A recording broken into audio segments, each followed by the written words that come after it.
And Sunstrike's gonna miss. We're not done just yet, though. Resolution? Okay, maybe we are. Finally, the fight comes to a conclusion. After it's all said and done, you look at the fight recap. Boy, did that favor Forward Gaming big time. I don't know. Was that a little bit of Sumail being like, oh man, I really want to get this guy. I want to get my older brother. I want to put him in his place. And he goes too deep. You are cool, calm, and collected on the Invoker. Yeah. Baiting him in. Taking advantage of the younger brother's hot-headedness. That's a way to put it right there. Yeah, he went a little too deep, no doubt. We see some bash box, but of course that was a cold snap on top of that to keep him in place and eventually get that turn. So what action though. Hole started way over here in the jungle and ends at the tier 2 tower of the Radiant side eventually. And again, the Radiant comes out on top, but we're pulling up the recap and nearly 3,000 gold swing in their favor. And so you look at the overall net worth right now. Really big deal for Resolution to survive through all of that. You got a lot of assist gold, finished up the Echo Saber, caught up in levels. He really needed that to go well. That Wukong's command around the Roche pit, and it was a nice placement. Gyro picking up the Sage first for his SNY. He's got a nice stack to work with here as well. Gonna even pull the camp to his right and let the stack farming begin. Radiant team has no idea what's going on, so it should be a free farm for Arteezy. And we'll definitely be able to finish the SNY in full. They are moving up this direction though. Smoke play. S4 would be the one to expose it at this point. Doesn't look like that's going to be the case though as well. And the Radiant team, it's kind of interesting how they really are focusing on heroes over getting the objectives right now. I mean, there's still only one middle tower has been killed. One tower in the game in their favor. You know, there is this top tower, as I mentioned that, which now Universe is kind of leading the way for. So they try to go for a hero kill. Don't get it. They will now just settle for that tower kill instead. Yeah, smoke pops. And that kind of makes sense. Forward Gaming's lineup definitely scales better into the late game than EG's does, you'd have to say. Spirit Breaker, not known as the best late game hero. Neither is Bloodseeker or Gyrocopter for that matter. Meanwhile, the Void Invoker Monkey King Tricore is pretty dangerous the later this game gets. So they're happy to just kill and delay and get their farm up, get their items up, and take it towards that late stage of the game. Yeah, Faceless Void actually the top level on his team right now. Has a Shadow Blade to go with that Mask of Madness. Top farm as well for his team. So Universe, no doubt, has continued to have a very effective game for his squad. But Invoker and Monkey King not far behind. Again, get that good Chronosphere off. Then really that's where it all starts for this Radiant side. So got that going for them always. Good ward, spots out Universe, keeping tabs on him. Oh, down here, yeah. At the shrine. Bloodseeker was heading over, but perhaps because of that ward, he decides better of it. Gonna go BKB on Bloodseeker. I know we had the Blade Mail queued up on the whole taking place. Perhaps a change of heart right here because of what happened. We do have that Invoker that clearly is an issue for him. Yeah, the Blade Mail is really a tempo item on this hero, and he's feeling like they are definitely not far enough ahead to where the Blade Mail is going to be that effective. I mean, if he gets chronoed without it on, it's pretty useless. The BKB is really going to allow him to actually run around in fights and do a bunch of damage. So I like the choice. It's an item that you have to have on this hero to be effective. Yeah. And the earlier the better in a lot of games. Fly with this team. He does have a smoke, but they might have been looking to make a play with it. Instead, Arteezy and crit. Here in the middle lane, crit, the Winter's Curse.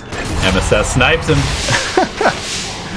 I've said it before, I'll say it again. He is just so good on the wire and the clutch play right there. He's probably in trouble here. It does have a buyback. We'll use it right here. Blood Rain. Sunstrike on top of the Chronosphere, and Gyrocopter goes down. No buyback from IO coming out. Universe, he's going to be Cold Embrace will save for the time being. Wukong's command, trapping in S4. It forces EG to really spread though, and it forces Sumail to go into no man's land. He doesn't know what to freaking do. He's just trying to run around and attack anyone he can. He eventually goes down to Yawar. In the end, Resolution holding his ground in that Wukong's. And what will they do with this now? Perhaps Roshan's looking pretty appealing. Yeah, this is getting to be a really rough Bloodseeker game. Sumail's not going to have very much fun. It's reflected in his net worth. Meanwhile, older brother Yawar scaling very well. Almost has the Yules picked up. Oh, unbelievable charge through by Fly. I love it. And you see right there, Io with that tether. He does go zoom with him. Pit Malice hitting a couple, doing some good damage from S4. That Firestorm Yawar. Popping that careful, quest. though, with the Spirit Vessel active. True. Io, not quite the same hero when he can't really heal his teammates. That's a good point. Yeah, he has a full Spirit Vessel, doesn't he? Jeez. But they got to be quick about this shrine. They need to come back and contest the Roche. EG poking it. Sumail's coming up as well. Fly. He's going to be the bait. No Chronosphere for 50 seconds. No Wukong. So yeah, they don't have their big ultimates other than Curse. Crit. He is trying to keep his distance, you can tell. Doesn't want to get caught by that again. They're going to finish this Roche, it looks like. Rupture on faces Void. They're fighting over here. Yeah, Fly's doing a great job distracting them. Aegis is going to be picked up by TZ. Resolution got there just too damn late. And what a steal from Evil Geniuses. It looked like for sure that was going to be Forward Gaming's Roshan, but it ultimately goes the way of EG because of their positioning. Yep, and also, no, I don't believe there's a medallion anywhere. I'm not seeing one. Nope.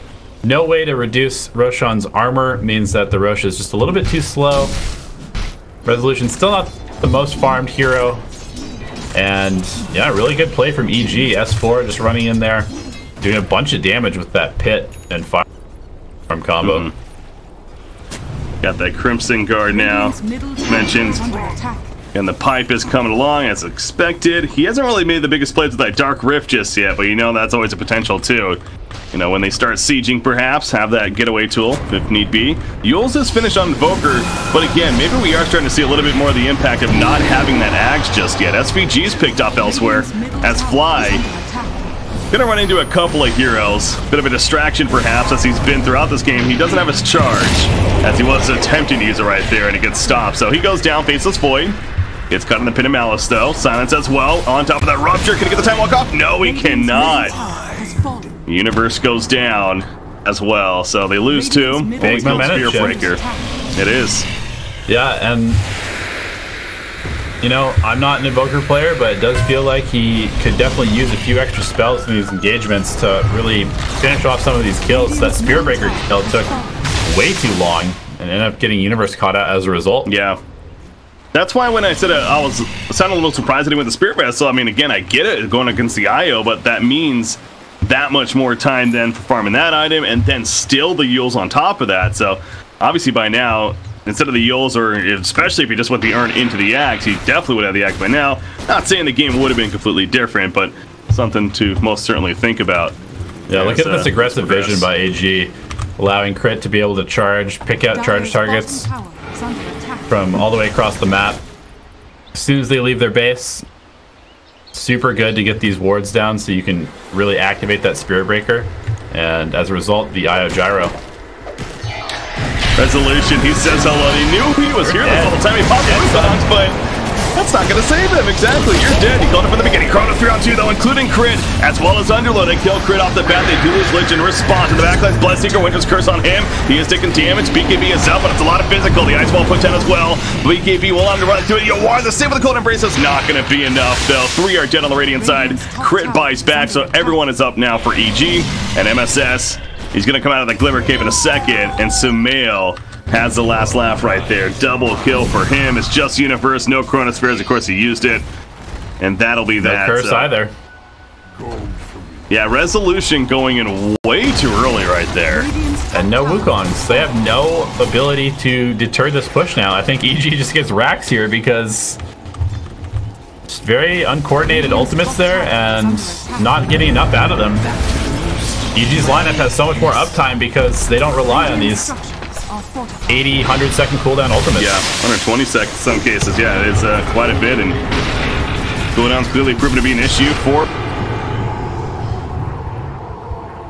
BKB. Black Cannon's just doing so much work, zoning out the Radiant squad against Faceless Void. Cold Embrace going to see for the time being, but it's just not going to be enough. He goes down again. He does have a buyback. Lich is staying dead, though, for the time being. As you mentioned, it very likely is going to be the Rax on EG. Aegis careful about diving too far. Aegis is ready, as mentioned. Wukong's in 20 seconds from Monkey King. It's going to be too damn long, though. For him, Wyvern has a curse. There we go. Pops it on Gyro. Gyro's dead. Healing. Tether. He's going to die, so they get the Aegis. Those on the meatball. Sumail taking some good damage against that meteor, but it is Bloodseeker after all. Chrono 20. Wukong is ready now. So if they go for 2, which it looks like they are, now this is a chance here for the Radiant side. Just don't lose your war. Holy crap, those flat cannons. Oh my god, has to pop a Yules. And it's going to be a Dark Rift down from S4. Monkey King, can he do anything about it? No. No Force Staffs or anything like that to push, and they just say sayonara. That's what I was talking about earlier. That Dark Rift eventually was going to come into play. Just like that, 13k lead for Evil Geniuses. This is a game that was feeling pretty forward gaming favored for a while there, and then just a couple mistakes, maybe missing the timing a little bit, and EG keying on that, stealing the Roche as well, played a huge role. But I mean, 5 minutes, suddenly the game is completely different than it was before. It really is. That's a game of Dota, though, of course, one of the many ways it can go, where just things, not that EG was behind necessarily, but at the same time, it was a very, very close game. Could have gone either way type of deal. That one big fight at Roshan, though, they managed to steal it somehow, and ultimately, they've just been building off of that momentum since then. S4, he's trying to catch up to Wyvern. A little slippery, though, as he pops the Arctic Burn. He'll be fine. Sumail. 4,000 gold sitting on Sumail, and he's going to find a nice double damage rune as well, so we'll see what he decides to get next. I mean, is the Radiant still a possibility, you think? Yeah, it definitely is. It's good against Monkey King. It's good against Void. And honestly, with this hero, all you really need is this BKB, because he gets so much damage from his Thirst that you can kind of just build whatever once you're immune to magic damage. Butterfly done on Arteezy's Gyrocopter, and Radiant's already having trouble dealing with these flat cannon shots. They're all pretty squishy at the moment. Yeah, Arteezy's done a hell of a job, both with his item selection and just progress and farm throughout this game. I mean, yes, having an IO helps, but of course, Crit IO is very experienced and everything, but the drums first proven to pay off into the S and a Y, just allows him to build that kind of, you know, bulky stat-based build, having this constant heal he's working with in the Tether. But now that Butterfly and the BKB in full, still 9-second charge on it, he is feeling somewhat unstoppable right now, even in a Chronosphere. I mean, again, they try to kill Crib, but with that overcharge, and you know the mechanism now on top of that, if you don't kill him in that Chronosphere, he can definitely burst heal himself back up, and before you know it, the fight will be lost. So it really is a tough case right now for forward gaming. And SPG. Charge him. Universe, he's looking to light up, though. You can tell Arteezy's a little skeptical. There we go. They put us through. They go for Spirit Breaker, though. He doesn't really care about doing damage to Gyrocopter. A little bit too far out. Matthew Madness, he's dead. Yeah, the Chronosphere not really accomplishing nearly as much as they hoped for. They're going to lose 3 heroes. In fact, Resolution also picked up in the midst of that. No buyback. And they lose Winter Wyvern. Game right here, actually. That might be it.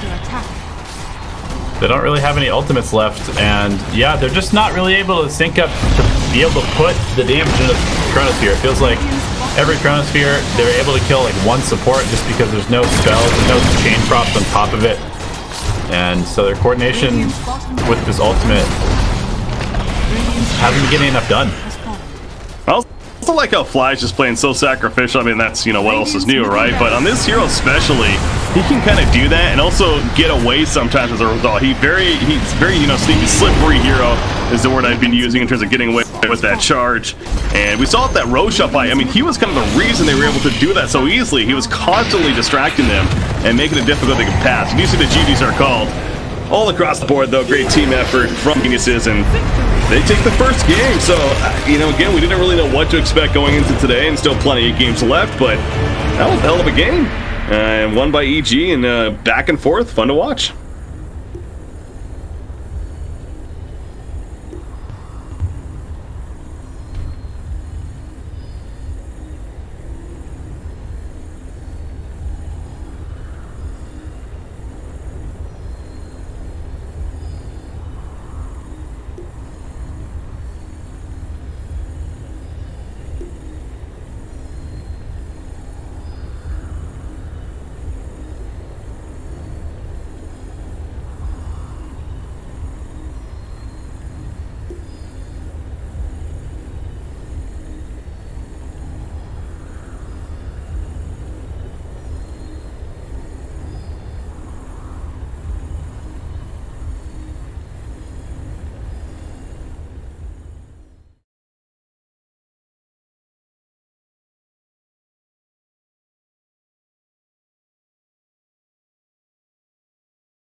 5 seconds remaining.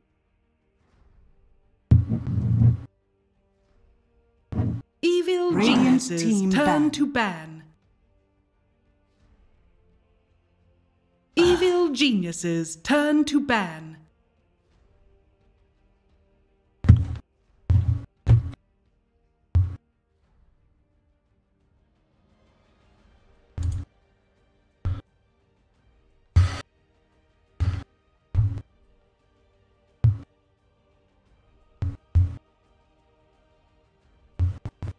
Radiant team ban. 10 seconds remaining. All right, welcome back. Ladies and gentlemen, boys and girls, here we go. Game number 2 of this best of 3 series. Evil Geniuses versus Forward Gaming here. The North American Kuala Lumpur Major Qualifiers Winner Bracket Finals. Again, both teams have already qualified for the Major, playing for seeding going into the event. We don't really know the format yet of the Major, so not exactly 100% sure how the seeding is going to look going in, but it's safe to say, getting a higher seed will ideally give you a little bit more of an advantage. Thus, playing the lesser seeds from other regions, you get the point. We had a good game 1. It was entertaining, to say the least. Evil Geniuses and Forward Gaming, EG does come out on top. Forward Gaming had a solid start, though, and it was looking like it could have been a back-and-forth battle. Eventually, Roshan happened. EG managed to steal it, and eventually went on from there to win the game. I'm Bricky CPK, joined by Elevated once again. We got game 2 now. The draft is here. Broodmother, first banned by Evil Geniuses. So right off the bat, I have a feeling maybe Forward Gaming could be going for something cheesy here. Radiant team pick. Winter Wyvern.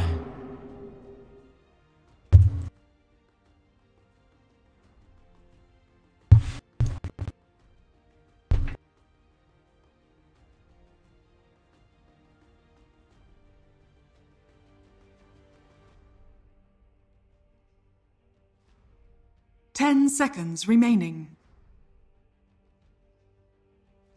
5 seconds remaining. Yeah.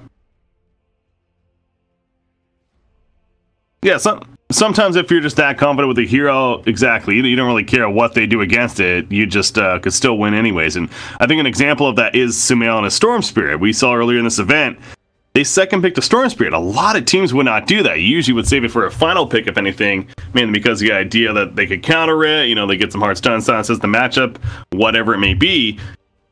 It's Sumail, though, on Storm Spirit. He just doesn't seem to care, and he still makes it work anyway. So, similar concept there coming out. In fact, that's a hero that could make an appearance this series. Would not be surprised. Is not banned yet.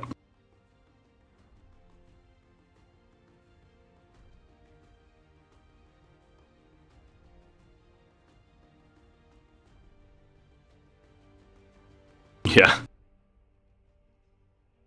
Radiant team pick.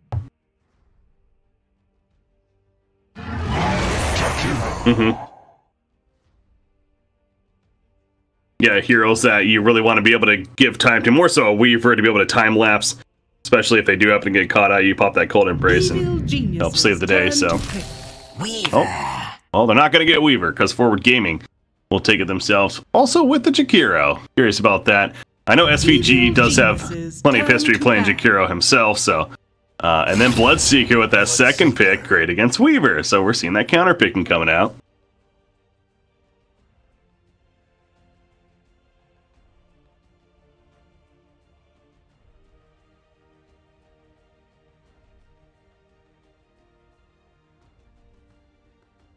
Ten seconds remaining. 5 seconds remaining. Radiant team ban.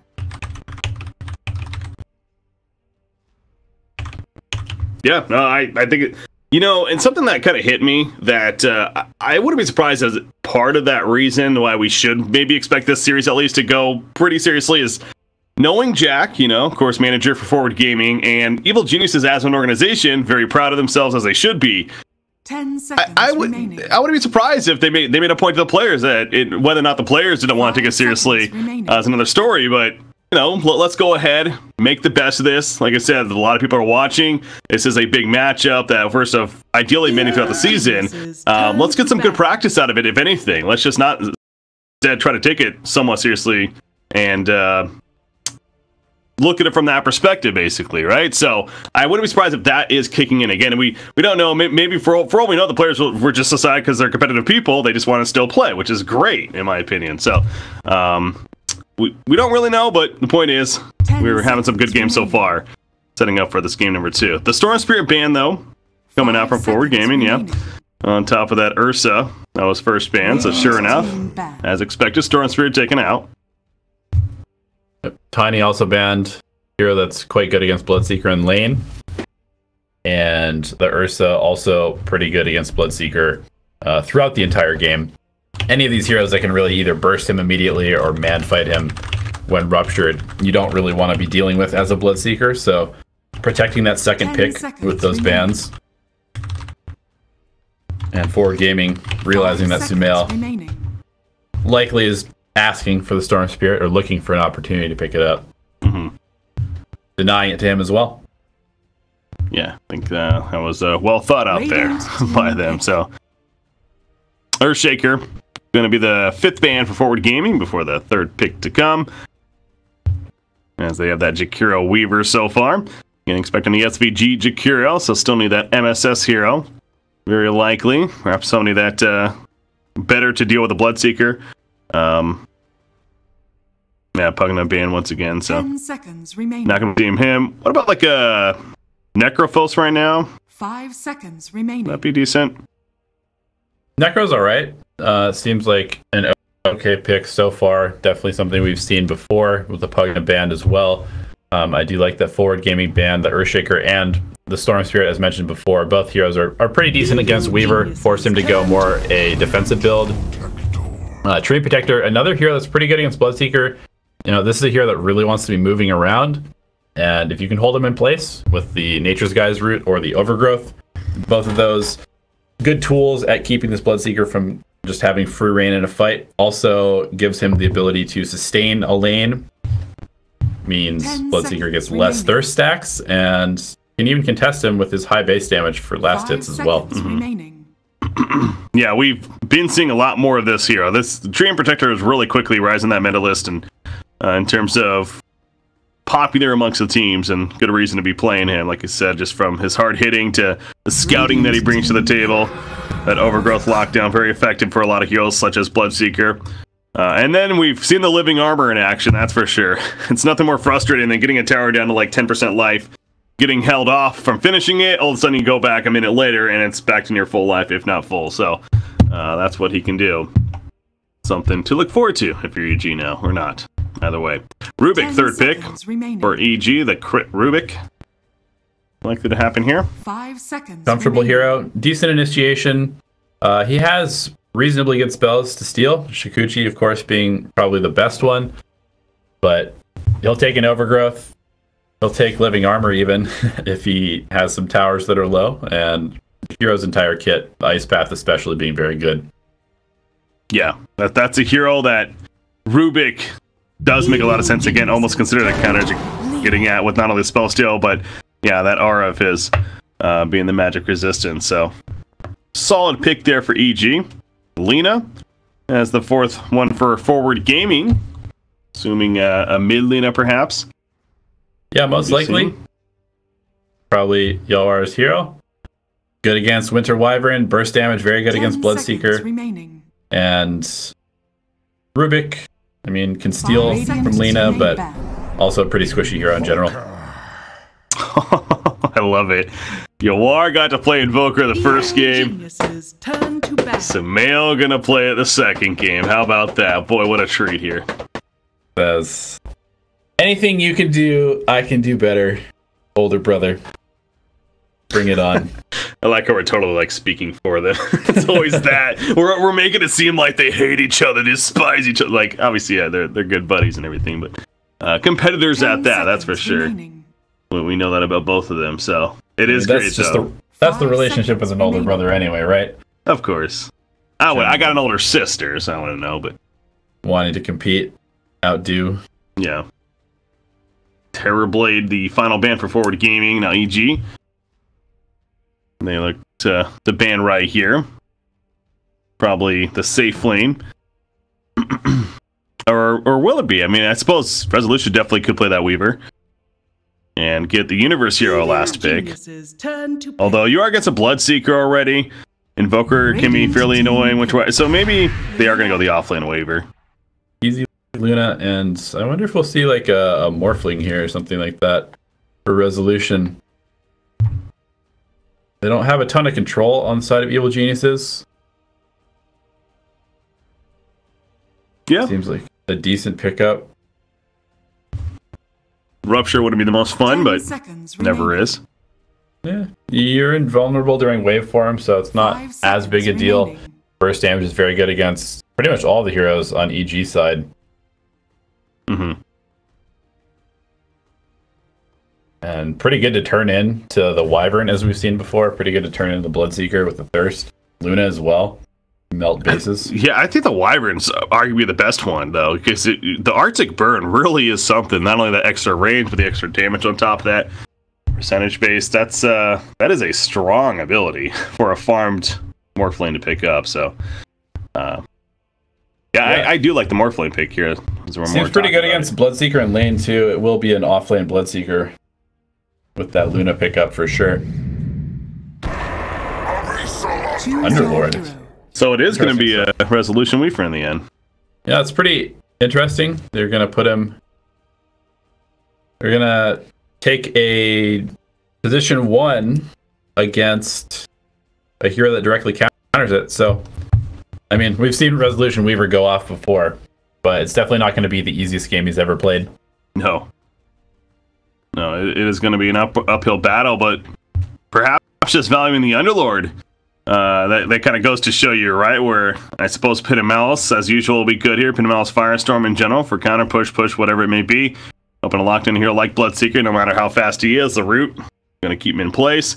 And as always, that getaway tool is nice, but this isn't a team that necessarily will be clumped up together, though, either. Having a Weaver and a Lina core, they're going to be wanting to constantly, bouncing back in and forth, especially the Weaver. So, yeah, it's curious to me on the final pick. It really is, because it's not like the Underlord is standing out as just this beast of a hero that they really needed a final pick. I suppose Atrophy R also is something that is nice here, but it does combo extremely well with their heroes, and just the fact that he has the pit to hold people in place. They have multiple roots. They've got a lot of damage to kind of dump into the pit and the overgrowth, the firestorm. There's going to be a huge amount of AoE, fire damage in particular, coming out from Forward Gaming side.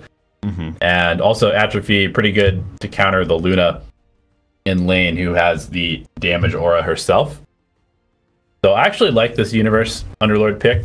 Not necessarily the typical Universe hero, not a big playmaker, but with the Pipe and the Crimson Guard items, he's going to be pretty difficult to deal with if he gets, a decent start. Yeah. So back-to-back games, we have an Underlord. Both teams running it, go figure. Maybe this is another hero seeing more of again. Either way, we're going to see here in game 2, as EG is leading that 1-0 once again. We'll make sure everyone's on the right heroes. Wouldn't want any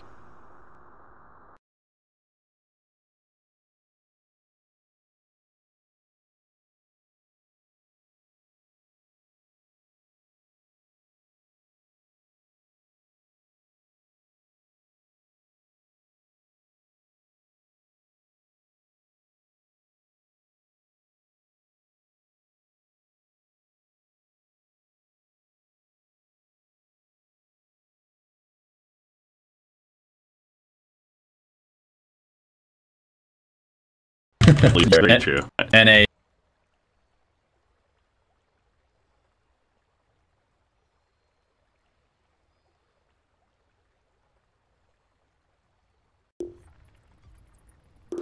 SS was more so a wanted for him, to be fair. But yeah, it was a very 2-on-1, 2-on-2 lane.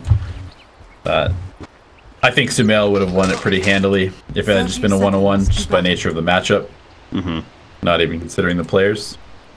Oh, by the way, Sumail, he's got the Quas level 1. So, liking control. They do have a Luna as well as a Bloodseeker, so they have plenty of damage. From that perspective alone, it makes sense why they would like the idea of him bringing the control. Yeah, pairs pretty well with their lineup. And I think Sumail, I mean, he really likes to be this playmaker. He definitely can be the farmer, but he really likes to be the aggressive, active player on the map, and the Quaswex style definitely fits that pretty well. Weaver almost made it a 4-for-0 bounty in favor of Forward Gaming. It is a 3-for-1 still in their favor, but he Shikuchi'd in on top of the 2 heroes, and it came down to whoever played Diablo 2 the most in their history, as far as that spam clicking goes. So ultimately, Fly, apparently have a D2 player. No, got the click though, got the bounty rune. At least gives EG one of them, but close call there. What class do you think he played? Fly? Seems like a Zeal Paladin. I was gonna say Paladin player for sure. That's hilarious. Well, let's be honest, he was a Hammerden then. Classic. Again, want to keep the eye on the mid lane, but bottom lane, of course, S4 down here on the Bloodseeker with Fly. It is fun seeing this too, how it feels like that this was kind of a purpose thing, that obviously Fly and S4 are very comfortable playing together, coming from OG last season, now to EG, and then Crit and Arteezy, of course, have tons of history. So it seems like no matter like what the heroes are, they always make a point to have those 2 players paired up together in the lane. Yeah, I definitely have noticed that there seems to be a lot of attention given to like the player pairings in addition to the hero pairings. Wow, that was a kill on Jakiro. Nice. Would have been nice if I caught that. But a lift and a beam. I suppose Universe can't do much with level 1 Atrophy Aura at this point, so they just catch Jakiro a little bit too far up, apparently. Yeah, I missed it as well. Sorry. How dare you. Great, goes for the D ward, finds the camp. Not blocked by a ward, but must have been blocked. Oh, yeah. By body? Or did he kill the ward right away? Might have. I missed it. Yeah, I didn't catch that, so either way, it obviously spawns now. And I mean, let's see, there's only the 1 ward down right now from the rating up here. So maybe he did counter it. Didn't catch it in time. Either way, this top lane, clearly a bit of action. Already missing that one. Gonna try not to miss another one. Bottom lane, S4 taking some good pressure, but Wyvern's here with the Arctic Burn MSS. Has to avoid the Blood Right. The silence. Does lots of damage on Resolution. Not enough follow-up though. Of course, Bloodseeker, after his Blood Right, you know, not much of a follow-up he can do right now. Lina bullying Sumail mid. Jeez. Yeah, getting him low. I assume Lina's dominating here. Yeah, well, 16-2 versus 11-1, but again, Quaswex Invoker, a little bit less likely to get effective last hits in there. Yeah, but he's going to find a regen, and now all that harass doesn't matter. He's actually ahead in terms of HP and mana for the moment.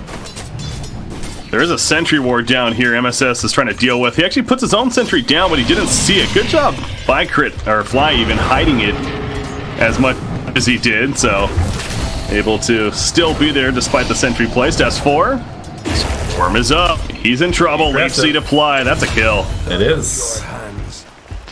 Weaver gets credit.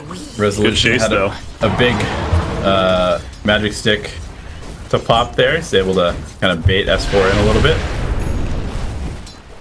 Leech Seed really is a good ability. Again, the more we're seeing this hero, the more I'm coming to appreciate it. It's level 2 now. It's the fact that it you know, it does that slow on top of the damage, but just the healing constantly of whenever you're on them. So even if you're taking counter damage from the support that's also in the lane with it, whoever you're going on, you know, it's still kind of counteracting at least part of that damage, and it just allows you to freely dive that much more. Oh yeah, 210 healing per use at level 2. Yeah. That is a huge amount of sustain in this lane, and very, very good against Bloodseeker. Rubik, he goes down at the top lane. SPG and Universe just simply run at him. He couldn't do anything at that time, so talk about getting some revenge. Of course, Jakiro getting first blooded. As these levels start adding up, though, it seems like this could start swaying the way of the Underlord as well as the Jakiro. As Underlord lifts, he's out of range. Out of range, yep. Oof. That was a ballsy TP, but it does work. Noir gets the stun off. Going for the counterplay. They're manning up. Male. Manning up. It's not going to work out, Not though. even close. Not even, exactly. He was out of mana at that point, so he just had to man mode. But again, no Exort. His attacks are so weak. I did notice he had 2 in Wex White right there to perhaps get that attack speed kicking in. But I got to wonder if he was maxed out quests, if, you know, that could have been a difference. But either way, it didn't. I don't think he had a chance at that point. Yep, you are playing this lane very well, pressuring his brother, and just abusing the fact that Lina does have those fiery soul stacks at the early stages of the game to really contest the Invoker for last hits and put in that harass every time he lands a light strike. Weaver, Dragonlance, queued up. Nice little stat-based item. Also the range, of course, effective. That's what Hurricane Pike if called for, but resolution. Again, gonna be caught by the blood right, but he'll be fine. Immediate Shrine. Heading back to lane. Doesn't want to miss any CS if he doesn't have to. Yeah, University been pulling the creep wave. He's 24-1 up here against the Luna, who's 23-10. So it's a very back and forth. I mean, obviously 10 denies for Luna. He's feeling pretty good. Bottom. S4 again. That leech seed is out. Just look how slow he is, and he's gonna sit in this blood ride, but there's just no chance. Wyvern, no cold embrace yet. Obviously only level 3. Not much more he could have done right there. Yeah, it's gonna be a pretty rough lane to deal with. Oh, look, it wasn't enough. That infused range drop kicking in. Great item. It is. Very good item. Double damage. It's a nice double damage rune, and he'll heal up with the Quas. As well as some tangles. And guess who? It's Wyvern coming middle. And it was MSS last game. It's Fly this time around. Cold Snap. Splinter Blast will hit. You are. Lands the LSA. Oh, that might save him. Yeah, it actually is going to save him, I think. Tornado is up. He dodges the Tornado. He saw that coming. The Splinter Blast also. Yoar. LSA now on Invoker. Oh no! The turn kill. They kill each other. Yoar and Sumail take each other out. And let's be honest. It's just appropriate. Yeah, very well played by Yoar. He landed 2 LSAs there. Sumail almost got out of that first one. That would have been a huge difference maker, but they chased in a little bit too far. Tanking the tower. Yeah. Fun play there, Rubik. Top lane. He is dead. That's 70 damage. It feels good to get a hero kill as Underlord. That Atrophy aura becomes really strong. So, more diving happening, and yeah, that top lane, like I said, ever since that first blood, it's just seems like it's all the Radiant. In fact, look at the CS. All 3 heroes on Forward Gaming side, the cores that is, they are leading the way right now. So winning this laning phase. It's Treant. S4's dead again, I think. I do believe so. Yeah. If MSS gets that angle to just get a free leech seed off in the auto attack route, it doesn't feel like he can get away. No, Bloodseeker is a hero that wants to be fighting when he's already moving fast. He's not very good when he's moving at average speed. And this lane is really kind of putting a beat down on him right now. 23 and 5 in CS and 3 deaths for S4. Well, he's going to the top lane. SPG, he gets out of the Eclipse, but the Zap will connect. Eclipse used by Arteezy right there. Almost got away though, but luckily Crit was able to finish the job with his Fade Bolt. MSS is already up here. He says, S4, yeah. You can't get away from me, buddy. I'm back.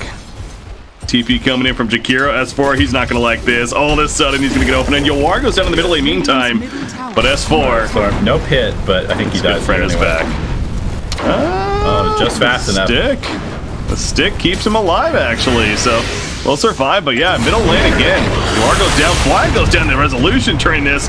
He's still trying to watch S4 and if he's going to die or not himself. Finally, he goes down. As well up here. We're not done just yet. Crit. Dual breath, it's in a range. Ice Path in 1 second as well. Ice Path not even needed. You take him out. So action all over the place, bottom, mid, and top. Take a look at the net worth now. No surprise though. All top three farmers in the game belong to the Radiant side. MSS has eyes on Arteezy. Oh no. Vision. If he just goes a little bit to the left, but no reason for him to. He has wand charges too, though, so he would have probably been fine. But this top tower, this is going to be a free tower kill. Forward gaming. Yeah, and I expect Jakiro and Undying to continue to just kind of sit up here, apply pressure. Jakiro might rotate to the bottom lane to help secure resolution a little bit more, but Universe certainly, he's very content at this point to just be an immovable object in this top lane and really just create map pressure, force EG to come deal with him. Tries to say Wyvern with a tornado, but resolution Shukuchi just connects on a fly. The perfect timing there. S4 running over. He's still not level 6 though, so if he had a rupture, resolution could definitely be in trouble, but he doesn't. Although it is coming. And again, that's one of the big reasons why they picked up this Bloodseeker second as a response to the Weaver with that blood, or more so the rupture. Treant. He's got Overgrowth ready, showing that off. Just waiting for this Bloodseeker to get a little bit closer. Yeah. S4 only level 5 still. He just peeks in a little bit too much. Invoker coming over. No points at Exor yet, so he still doesn't have access to his full arsenal here of spells. Firestorm stolen by crit. That's actually a pretty big steal. It's going to allow him to shove out waves, get some farm himself, and delay pushes as long as he has Luna. She has 13 wand charges though, so again, even if MSS opens with an Overgrowth here and goes all out, I don't think it's killing her. Yeah. Needs some kind of help. Bottom though, S4 goes down. Wyvern will just hug the tower. So S4, what is that? 5 deaths? Yeah. Brutal. That's not a very fun Bloodseeker game. Very tanky targets. In the Underlord, the Jakiro, lots of slows. I suppose that's the next best thing. MSS will just take the CS from Luna instead. And they know he's here now, but he has that level 4 Nature's Guise, so he goes back to Invis pretty quickly. Probably also fine. gotten up some very good wards too. So yeah, it's full control of this area where Luna's trying to farm. Yep. And they actually have very good control of just the dire jungle in general, both sides. Yeah, noticing that as you're pointing it out. They're really doing their best to keep him in check. Fly will counter this one at least. However, there's still the ward here at the Bounty Rune area as we see some males coming over with crit. SVG, he's gonna get caught. Cold snap. Now the Radiant, they threw out a scan right there too, but of course they know. Crit, Storm is up, Resolution, Rupture is up. He doesn't have his time lapse because he lack of mana. Universe is going to try to help him out the most that he can. Tornado, they do get the kill on a crit. Down goes Resolution though, but now here comes MSS. Not enough mana for Overgrowth. He pops his stick, but it's too late to use it in time, or maybe he can use it on S4. Sumail though, yeah, Yawar is beating him down. There's the Overgrowth to make sure to get the kill on Invoker. That's a 3-kill streak stopper as well for Yawar. Coming out. Luna is getting a little bit of free farm top lane during this at least. Arteezy recovering, but then Universe shows up. Yep. Definitely trying to not give Arteezy any space if they can. They're definitely pretty far ahead here. Obviously a 6k gold lead, but just generally their map pressure has been very good. Tier 1 towers, mid and bottom still up, but with the Jakiro, those are probably not long for this world. I'm not sure if that was Fly, by the way. He is alive, apparently. S4, he dies really deep in the Radiant jungle. If he was just simply still trying to get away from after that earlier exchange. Yeah, he was. That must have been it, but Yor finds him. No Laguna Blade even needed. Does finish him off. And now that's a Yule's finished for Lena, as far as the item progression goes. So they just, Forward Gaming just seems one step ahead right now of EG here in game number 2. There's 6,000 net worth lead. Resolution, he's going to have a Maelstrom next to go with a Dragonlance, so his damage is going to be really nice. And he's level 10, so that experience talent, no, he doesn't have it yet actually, but we'll be getting it. SVG, meanwhile, goes down to the middle lane. Universe, hoping for some kind of turn. That's not going to happen though. Resolution MSS coming in though, they're just diving Sumail. Any dust? No detection. Got it. Then. No, they don't, but they should be able to get Rubik, it looks like. At the very least. Meanwhile, back here. Oh, Laguna Blade S4. He just is tanking everything for this team. Sumail, now is he in trouble? 4 heroes collapsing? Absolutely. Overgrowth on him. No more Ghost Rock, of course. He does have Deafening Blast. Tornado queued up. He's going to use a Tornado right there. Deafening Blast. Back to the root. Doesn't cast it. Doesn't matter. Forward Gaming, they're just a well-oiled machine right now. Yeah, the draft is coming together very nicely. Able to pressure all of these lanes, really choke out the map. Arteezy having trouble finding farm. Arteezy, speaking of, that Eclipse is going to help him out a little bit right here. Eclipse scares him off at least somewhat. MSS still in Viz, going for the TP. Ooh, that was something. Flying, cursing up the Alpha Wolf there. Yeah, he's trying to get the Trio Protector to attack out of invisible, but just out of range. The curse range is a little interesting. It doesn't quite fill up the whole like graphical representation of it. It doesn't seem like. But Rezo, I think he's dead here. And yeah, he doesn't have time lapse. The one was just coming off cooldown. Doesn't matter though. Macro fire, crit. He's also bringing the liquid fire. Doesn't have any points in the no field yet, but it actually doesn't matter. He will remain alive. So good find there on Weaver from EG. As they'll slow him down a little bit as he again just got that Maelstrom and Dragonlance. Curious as to what he goes next now. Universe gonna go for a Dark Rift out. Arteezy gets found at the top lane, it looks like, but there's a Dark Rift to get away. But Arteezy ends up going down to a plethora of heroes up here. Well, that's actually the Dark Rift up here, so never mind. It was really just UR, it seems like. I suppose MSS was here, okay. Oh, interesting. So Universe Dark Rift's up there. I thought they were gonna just pressure this tier 2, but comes immediately back to the bottom lane, not wanting to give up the tier 1 tower and give up any map control. Universe, yeah, back down here. It's like they didn't expect this. S4. No one's surprised. Might get in trouble again. Oh, he's trying to help out. Winter's Curse on Weaver. EMP. It is going to be perfect time right there. Tornado as well. Weaver out of mana as a result. Gets a time lapse off. Just had enough for it. And now the turn. Winter Wyvern caught with the Ice Path. The Cold Embrace. Just going to delay the inevitable. Duara Satini, Neil Roche. Going to take him down. Oh, the turns. Oh, the Living Armor. Living Armor kicks in the illusions, though. We'll finish off your. So, an eye for an eye there. That's a 4-kill streak stopper hour for Arteezy. 926 gold going his way. Compared to 422 for the Luna. So that's a lot of gold for Luna coming out. Yeah, would have liked to get the experience. I think he'll take the gold. He's closing in on that Yasha and Manta style being a very standard but good item on Luna. Especially facing the roots from Treant Protector and Underlord. Yeah. Sumail is going a little more, a bit of the old school. Does pick up a Hand of Midas after the Urn. And there's the Axe queued up now, so gonna try to pick up the Axe as soon as possible. Hope to get there. Yep. Realizing that, you know, the pace of the game is not really favoring them at the moment in terms of being able to be aggressive, so he's pretty content with just being able to farm. They can stall out the game. This Invoker with a Hand of Midas will certainly become a very powerful force in the mid and late game.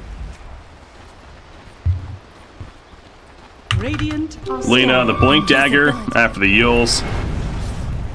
Just that much more catch. Yeah, I know I've had this discussion before. Blink Dagger on Lena, for some reason, never really was the most popular item. It just seems like Shadow Blade was usually considered more popular for the longest time, but these last couple of Lenas that we have seen more recently have picked up a Blink Dagger.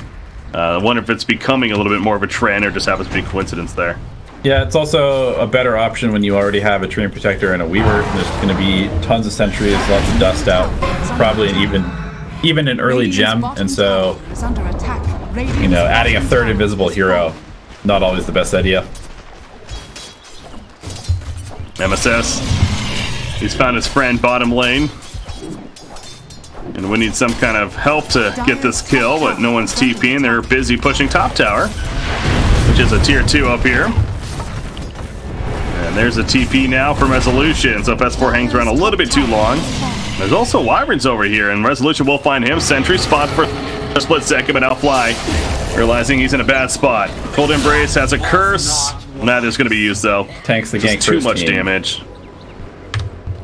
Yeah, that's a good way to look at it, actually. This team, aka S4 in that case. As they really need S4 to recover somehow. Only have 4,600 net worth currently, way down there on the chart. Yep, going for an immediate first item Blink Dagger.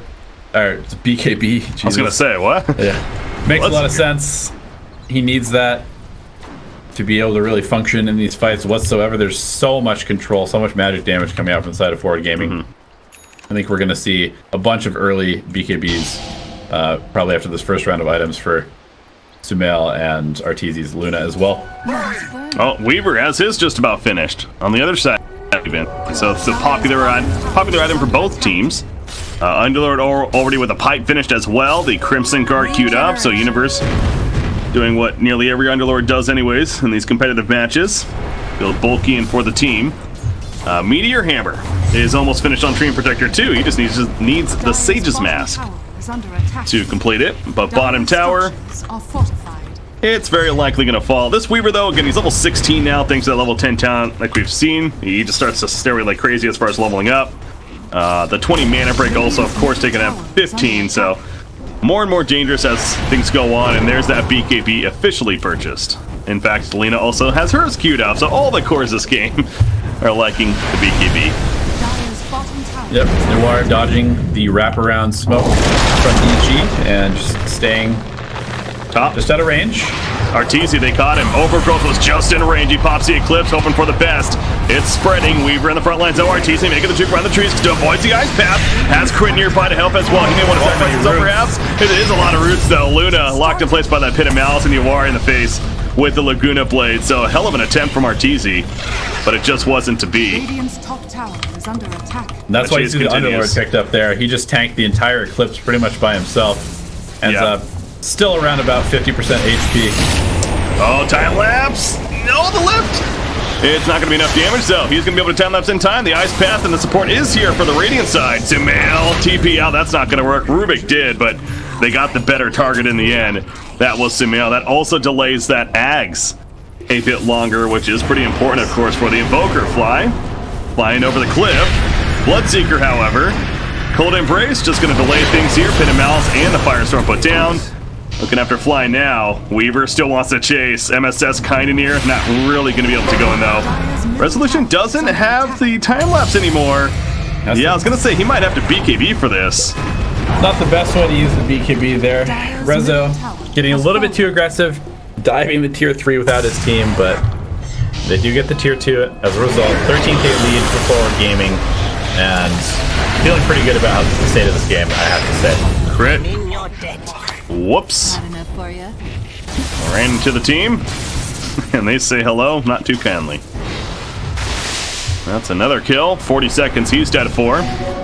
Forward Gaming, 13,000 net worth lead now. It really just has been a steady rise this game for this team. And you know what we talked about, how Weaver is a Bloodseeker again? Oh, dear God, that's 4. He is the lowest level in the game. Level 10, down here with Fly's Wyvern, and he is just he's like a melee creep that occasionally runs really fast. He does let's give a little more credit, but I see where you're going with that. Yeah, he's having a struggle, one of the many ways you can put it. Yeah, this is a very consistent rise for Forward Gaming. Going back to the Weaver again, the one scary thing was maybe that Bloodseeker, if anything, but the fact that they've completely taken him out of the game, it's allowing Weaver to just have this free reign and not be all too worried at all. Yeah, and I assume that's what they probably communicated before the game. Hey, we shut this guy down, and then Weaver's game is pretty free. And they picked accordingly, they played accordingly, and S4 having one of the worst games we've probably ever seen him have in the offlane, 0-9 and 2. Yeah, it's up there on the games to not remember list for him, but you know what? They somehow can come back and get a victory. Who cares? That's what matters, that W in the end, so.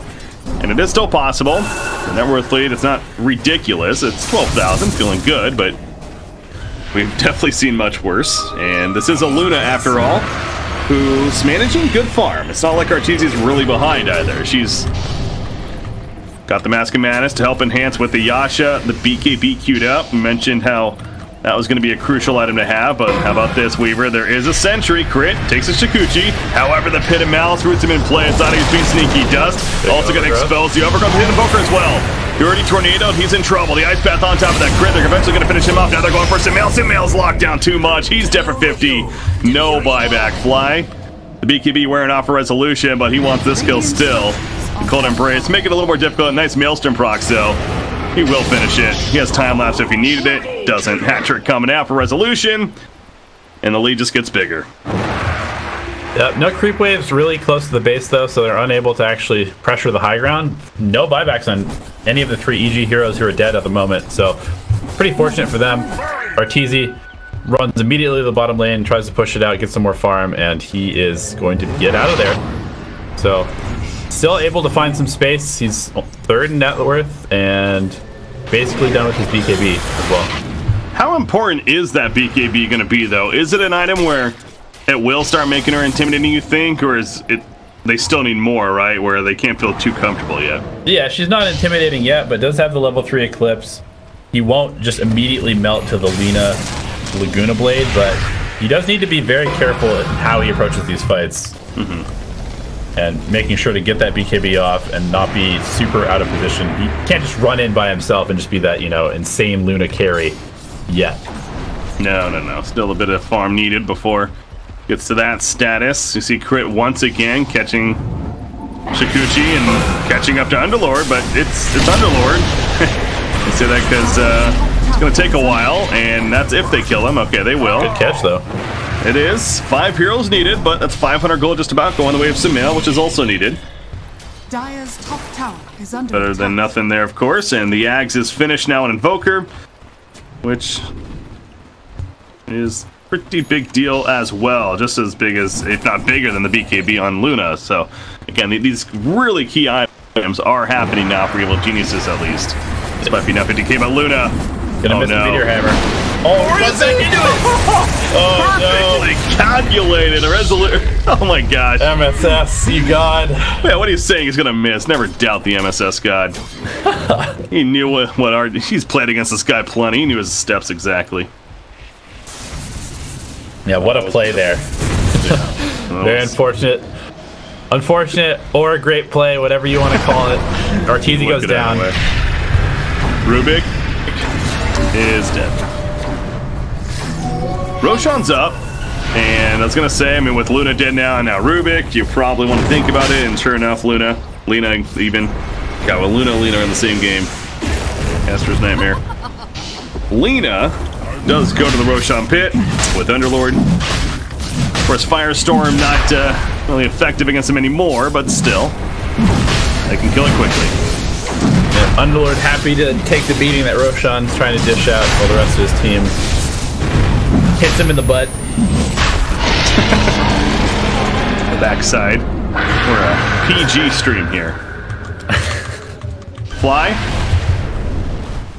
Winter's Curse, simply to survive. Use it against MSS, and you will have a TP. They're pinging up here, though. They want to still find him that Dragon Slave with the extra range. Oh, how did he not see there? Extra range, never mind. Yeah, I don't know. Fly. Blinked right next to him, but I guess this tree. Those trees sometimes. Somehow blocking vision. Invoker finishing a Spirit Vessel now. Ghost Walk. He Ghost Walks through. S4. He's in trouble. You got the Invisor. Meteor Hammer. Meteor Hammer. He did it right before he connects. I love it. It's a love tip. That's so good. Death number 10 is here. Tree Protectors 2-0-17. Dear God. Middle lane. Sumail. Brother. Yoar takes him out. All the momentum continues to go. Steals Laguna Blade, though. Radiant favor. It does have Nullfield in offensive mode. True. That's bound to be a lot of burst. What is Arteezy doing? Holy crap. Farming in between Tier 1 and Tier 2 tower on the Radiant side. He's cutting waves and farming in the safest place to be at the moment, which is not his side of the map. Radiant's top tower is under attack. Go figure. Very close to his Manta. He's trying to figure out where to go from here. SVG. Dire scan, so Arteezy kind of defensive scanning right there. And he will finish a Manta style as he heads to the secret shop. Gonna cut the way with it. Look at that circle drawn by Resolution, though. It's like, I don't know if they know he's there or if they're kind of guessing. Yeah, they saw the Manta Illusions come out, so they know he has to be there.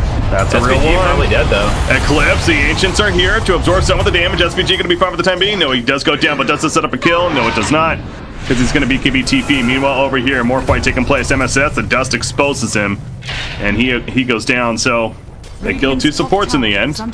On the side of EG, that's the BKB use, though, for RTZ. That, again, maybe not the most ideal, but beggars can't he'll be take choosers. it at this point. He gets a kill, gets out, and he has a rapier queued up. That's his next item. Okay.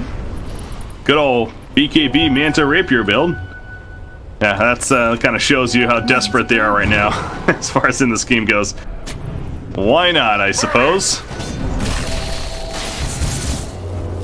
Yeah, you figure the next in line would maybe be like the butterfly, right? But he wants to go right into the Divine Rapier. Radiant's top tower. Snipe this tower through back door. It's the glyph to come out, actually. It's a pretty big deal. He's not committed to it. Something tells me he still might change. Might be convinced by his teammates, if anything. Or maybe he's told to do this. Who knows? But either way, until he buys that Sacred Relic, I think we'll have to wait and see. BKB done on S4 finally. He can start to have a little bit more impact in these fights. Able to actually run in, hit people who are low. But still a ways away from where he wants to be on the Split Seeker. Bottom 4 net worth. Area. Yeah, but farming this area, man, it's understandable why he's doing it, but it's so risky for this reason. Finally, they're going to collapse. RTZ, he has that BKB. It's like he's accepting death, though. He knew that this time it was a lost cause. They just collapse on top. The smoke is going to be spotted. Jakiro's like, wait a second. I didn't actually smoke. Chris just back here, too. Yeah, that's why I got exposed. Noir? He's gonna kill Wyvern meanwhile, or trying to. It's gonna accomplish that. Yeah, that was pretty funny there. Has the eggs finished. 1,600 gold on top, 1,700 gold on top of it. Probably going for a BKB of his own next. Yeah. But a Spirit Vessel, Ags, Invoker at 31 minutes, that just feels underwhelming. MSS is in. He sure is, and he's fine with taking some return damage. Deafening Blast trying to save his teammate S4, but once again, it just feels like it's going to be a lost cause. And they also catch Invoker with the Yules. They lost MSS, but they kill 2 there. Invoker buys back even, realizing that they got to defend. Here at the tower, remember, Resolution still has the Aegis. Trying to save the buybacks for TZ. Does not want to use it with only a few seconds left on it, but they're definitely a long way from victory at this point on the Dire side. Gonna have to repel this push. I don't think they're gonna be able to. They don't have Omni Knight, unfortunately, for the repel. Get it? I did get it. I'm glad. Resolution, Mjolnir's finished on him. He's almost 25 as well. Again, this goes back to that level 10 talent. It's really absurd sometimes just seeing these Weavers just take off. And he is going to be the first one to hit level 25. No surprising. No surprise factor there. Shikuchi movement speed is, again, what we usually see. We did see the Geminate attack the other day in a specific circumstance, but I assume we'll see the Shikuchi speed. Definitely. Yeah, he does have the Lincoln, so he doesn't really have to worry about the Rupture. In fact, he's just going to go on S4 right now. S4 has to TP out. Still going to die. Your life's in tatters. Yeah, what else is new? Wyvern. Trying to get some kind of vision down for his team. I just love seeing RTZ just always in the Radiant jungle or cutting creep waves or just over here farming their area. But again, it goes back to it just makes sense. His side of the map is completely taken over constantly. Yeah, he's just playing one of those pubs that we've all seen him play where he's just farming alone. RTZ versus the world. Still has the rapier in his quick buy, and it does kind of feel like they need something drastic to be able to come back into this game. So we are getting called out for something. Apparently the Dire did snipe Roshan kill, which we missed right there. Obviously the Aegis was still picked up by Weaver, which is now gone anyways, but apparently EG got the kill on Roshan, so a minor Minor boost of confidence. Resolution is so deep right now. He doesn't have the Aegis that's just mentioned. He will time lapse. Rupture stays on him. BKB runs out. He's too far by himself. He is dead. 100 seconds. Sorry, get back. That's one way to put it. Yeah, he was up there by himself. Again, level 25 with that Shikuchi movement speed, so understandably feeling confident, but they do have a Bloodseeker. Blink Dagger on Universe. Yeah, catches him initially. S4 pops a BKB, but he does not do a lot of damage. He realizes that quickly. And he goes down in the end. The Winter's Curse not going to save him. Fly is also probably dead here. Cold Embrace, gonna delay things up. We don't come through BKB from UR. He'll avoid it. Crit in the midst of the fight as well. EMP Underlord, he just doesn't care either. Pit of Malice eventually gonna go off right there despite the cold snap attempts. Rubik goes down, the Ice Path catches Invoker. And he's dead now for 100 seconds. Indeed it is. A dieback for Sumail. Now Arteezy showed up, but his BKB was on cooldown. Wasn't able to really run in. That was a decent opportunity for them with the Weaver dead. Universe. Unable to capitalize so far. Yeah, and Luna, she does not do nearly enough damage. Again, she's going for a Divine Rapier, but with a BKB Manta Mask and Madness, you are not a threat right now to this Underlord frontlining against you. Yeah, Universe is a beefy boy. Got the Guardian Greaves on top of the Crimson Guard and the Pipe. Blink Dagger to get in there, drop the root, and just be like, hey, hit me, guys. I dare ya. Well, they dared. They did eventually fall back, but again, damage done anyways. Weaver's up in 3 seconds. MSS, he's pushing out the bottom lane with that Meteor Hammer. And he has his Blink, and he has that Gem. Look at the Courier, it's ready to pick up the Rapier. Resolution. MSS. So fast. Over here, yeah, the root up on Bloodseeker. Overgrowth on top of that. He's locked in place. Resolution, he's going to the back line, so he wants Fly first. He does have Winter's Curse, and not going to come into play. Like, oh, it's not enough damage, though. Yes, it is in the end, and they do kill Bloodseeker just below them, so proves to be the right decision for Resolution. As they get both instead. Luna's up here, just hoping not to get caught. So close to that Divine Rapier. Tower is under attack. Yeah, a bunch of wards in this dire jungle, spotting Luna out as Arteezy goes to try and finish up this item. You are on the hunt with the double damage. Doesn't even feel like he's needed with his team to pressure the bottom racks at the moment. No, Resolution's providing plenty. Excuse me, as is Underlord. I mean, 110 plus bonus damage thanks to Atrophy Aura. Pretty Liquid good too. Fire on top of that. True. Radiant structure. Yeah, no, they have Mega Creeps great come out sieging. here. And now UR is joining the party. He's level 25, has that extra attack range now. Rubik caught by the Ice Path. Manages to get a 4-staff off and survive for the time being. Sumail. He wants to go, but then kind of not. Luna, did she buy it? She bought it. Where's the Courier? Oh, that's their Courier. Oh, the Courier's trying to sneak in. Anyways, they're going to catch Sumail right here. Sumail's dead, 75 seconds. They're sneaking this Courier this whole time on the northern part of the map. While this is happening. I was like, wait a second. I looked at the shop, it wasn't there. I'm a little confused. Picks up the Rapier, a little bit too late. Has it now. Here we go. Here's a chance. Pop the BKB. Go on. Melting. UR's gonna melt. Oh, the Yules come down though. They get the real Arteezy melting. Yes, they will. Arteezy goes down. Rapier still on the ground. Effort. And they make it happen. Who got it? It says 4. Hey, he's all of a sudden relevant. Unable to use it, however. Yeah. Meanwhile, Crit. He goes down. And that should do it. GG is going to be called. Game 2 going to Forward Gaming. And ladies and gentlemen, we got a game number 3 here between Evil Geniuses and Forward Gaming in the Winter Bracket Finals. And again, these teams competing for seeding at the Kuala Lumpur Major from the North American region. Turning out to be a really good one. I'm happy that we're getting this series.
Evil geniuses turn to ban.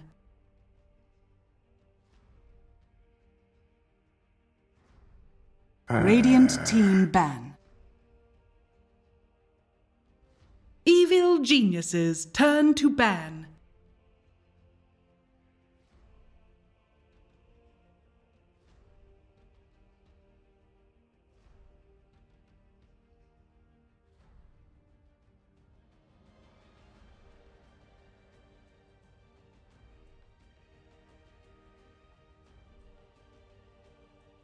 Ten seconds remaining. 5 seconds remaining. Radiant team ban.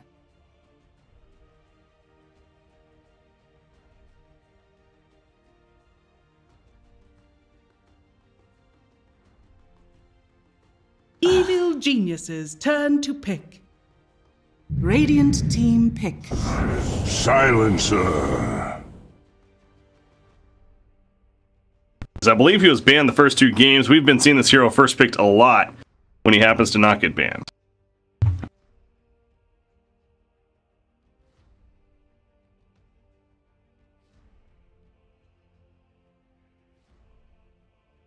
Ten seconds remaining. 5 seconds remaining. Yeah. Yeah, Drow's I mean, Forward Gaming, they know Drow very well, you know, so they understand the potential that the hero can bring, but yeah, if you can help it, don't give the other team Drow too many strong drafts you can build around that hero, it feels like. Ogre Magi. Yeah. Good old Bloodlust. Pretty strong ability. We've been more and more of a fan of that, as we have starting to see this hero being tested a bit in these qualifiers.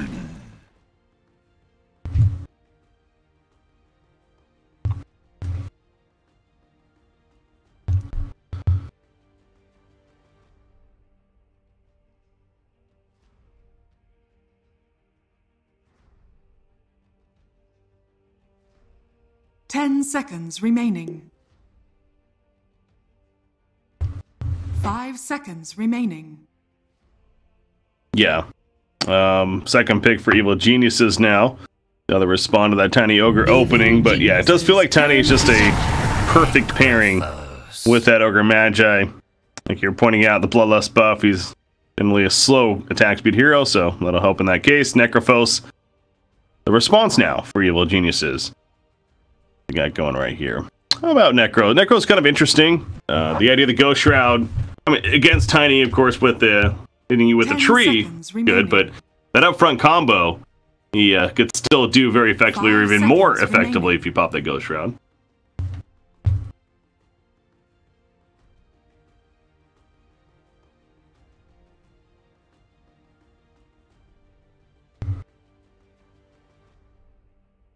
Radiant team ban.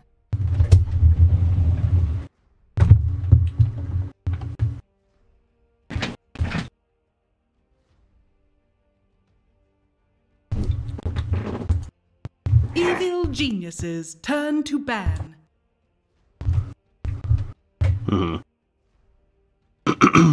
Speaking of Terrorblade, Terrorblade going to be banned by Forward Gaming. After the Enchantress came out, and yeah, you have Necrophos, you want to make sure Enchantress is banned ideally, and also Pugna, which once again was the very first ban for the 3rd game in a row. So yeah, Pugna, another one of those heroes that just not going to let get through, is considered really strong right now amongst some of these other popular heroes that are picked up, such as the Necrophos. So e.g.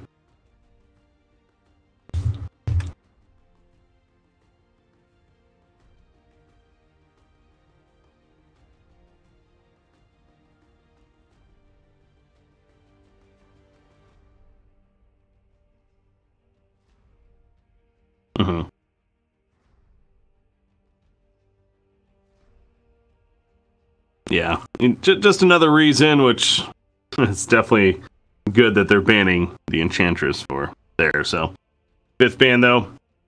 Need to figure out where forward gaming wants to go from here. Again, figure Ogre going to be played by SVG in this case. More of that main support. They banned Bat Rider for now. A universe specialty amongst several others. Strong initiation, I suppose that would have been good.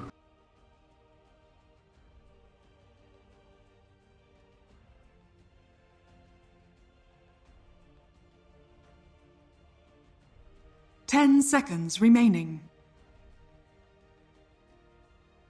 5 seconds remaining. Mm-hmm. And now forward gaming. Who do they look to ban here? Maybe a specialty, something like the Crit Earth Spirit. Oh, well, it's a spirit, but it's a Storm Spirit, yeah. Saw that ban last game as well. So we got round 3 with Hassan versus Hassan here. Yawar versus Sumail. What is the matchup going to be this time around? We've seen both play Invoker once, and well, Invoker's been on the losing end ultimately in both games. But I think it's, you know, again, Yawar technically has a 2-0 advantage over his brother right now. First game, it was some help with MSS, so take that how you will. But see how game 3 shapes up. The Ogre versus Silencer mid.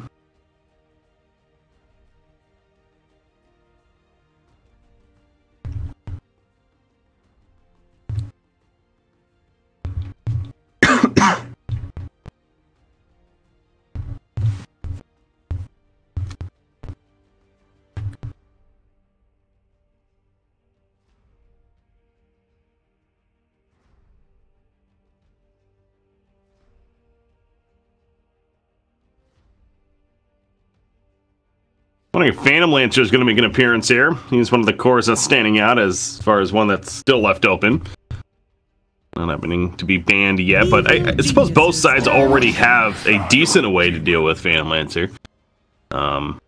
Shadow Demon, okay, that's a 3rd pick Shadow Demon. We saw Shadow Demon yesterday. Who played it?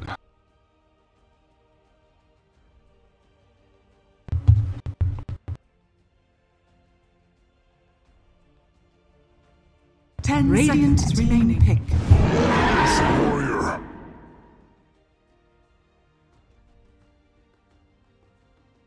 Mm-hmm.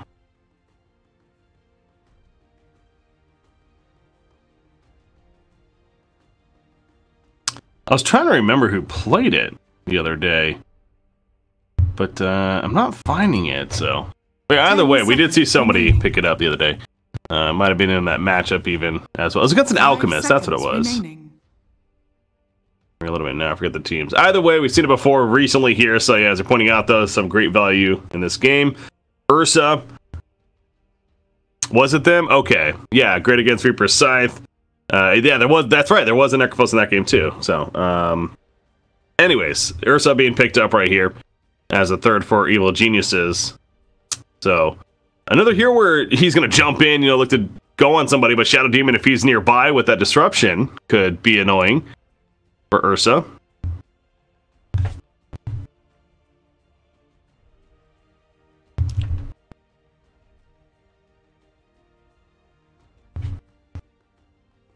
Evil Geniuses turn to Venomancer. Oh, yeah.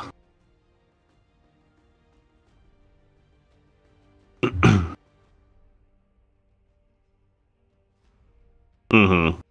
And these qualifiers. This is one where when you have an Ursa, yeah, the likeliness of a Venomancer goes up quite a bit. So, sure enough, forward gaming will pick up the Venom. Still not sure exactly where it's going to be ran, but they want to fit it in against that Ursa. Lena then comes out for EG this time around. So, again, is Sumail going to be doing a bit of, all right, well, you know, second game he played Invoker with his brother played in the first game. Now Lena, the 3rd game. As you are played Lena the 2nd game, perhaps. So that's fun to think about. 10 seconds remaining. Yeah. 5 seconds remaining. But again, we really don't know yet. It's... I mean, I guess it could be an S4 Lena. It could be a support, I suppose, as well, but...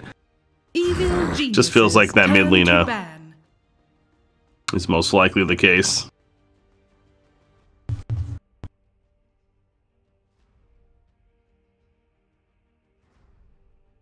That's a good point, actually. Well, you see, they banned Earth Spirit, so Forward Gaming is still suspicious that it is going to be a final pick crit hero. 10 which, yeah, that would mean Sumail, Lena, Arteezy, Ursa. 5 seconds remaining. S4 Necro, or, interchange those, I suppose, depending on the matchups. Ooh.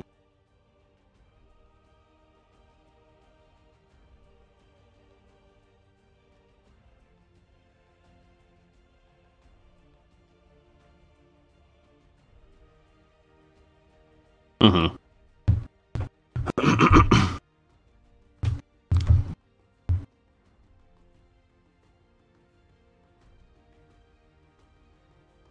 I want to see a Ricky.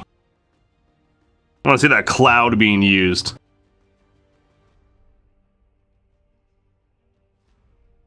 You don't know that. Have you tried it? Evil geniuses turn to pick. Radiant team pick. Lycan. Okay. So, support Lena is looking more likely now. Unless it's that support Ursa. We have seen that too.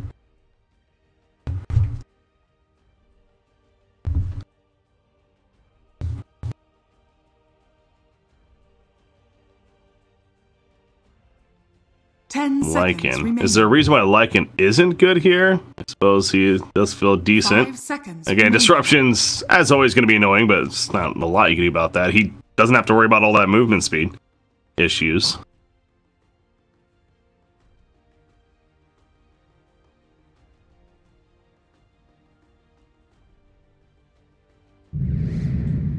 You may now select your heroes. Troll. Rolling axes. Going to be pretty good this game. Get some bash hits on a Lycan. Doesn't matter how fast he moves if he can't move. Now we're seeing who's playing what. So Yowar's on the Veno. Veno versus Lena mid. It is actually Sumail on Lena. Yeah, so support Ursa. Yeah. Alright, cool. Crit Ursa. Maybe that has a lot to do with the Venomancer pick, to be fair. Yeah, they definitely don't want it to be a core facing the Venomancer. Yeah. And the kind of bully support Ogre is not a very good bully support against a Ursa support. True. The Ursa Necrophos lane seems pretty nasty to deal with.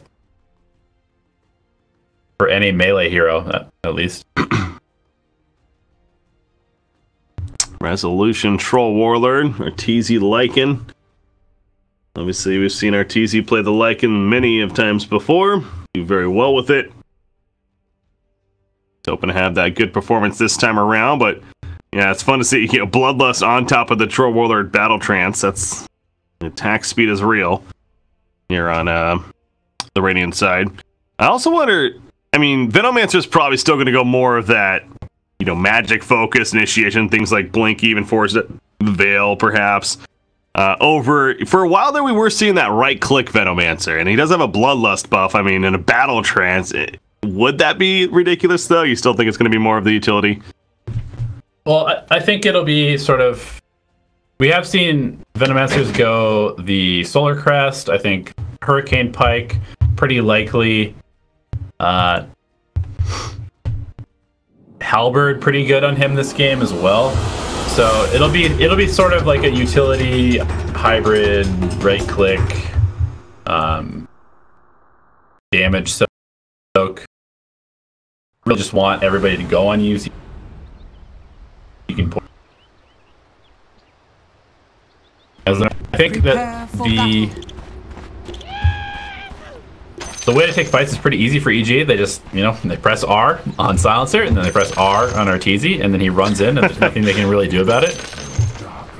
So they wanted to make this as easy as possible. It's a very straightforward game plan as far as how they want to take these fights. They have very good Roshan secure, of course, with the Ursa and the Lycan together. Pretty good Roshan as well for forward gaming and being able to out it with the Plague Wards and the Troll. Oh yeah, both teams have pretty good Roshan, I think it's fair to say. So yeah, Roshan going to be high contest in this game. Something to look out for even earlier than most games. Ursa, though, bottom lane being played by Crit. He's got that Orbit Venom already as well. Trying to match up this Venomancer against the Ursa. Yeah. Y'all are in the bottom lane so far. And Resolution looks like he actually has just the 2 shared tango, so Resolution committed to going mid. They're done with the Yawar versus Simel matchups. Yawar wants to retire on top in this series. Not have to worry about a third. No chance. I'm sure that was the primary reason that they're doing that. Oh, I know. Probably not, but we could think that. Crits? Okay. See, I'm going to get a couple Furious up, but here's that Venomous Scale, and Crit is still manning up, though. It feels like somebody's going to die here. Venomancer only 279 movement speed. I know SVGs, as you pointed out, you do not want to battle up against an Ursa, so... Oh, this is going to be 6 Furious Swipes. 5 on Yawar. 6 on Veno. He's going to go for the TP, and he is out. Okay, so that was the plan all along. Just get as much damage as possible, force them to use reach in, and then TP out. I like it. Yeah, meanwhile, S4 gets basically a full in, it creeps freely, so he's happy about that. Definitely wants... dead? Oh! Not enough damage. Disruption level 1, he takes over Silencer, gets a couple illusions from him, and almost kills him as a result, but... Very close call. We'll live for now. MSS showing that he's not going to be passive, though, playing that position 4 Shadow Demon, which, again, is definitely a hero, especially if you start leveling up those Shadow Poisons.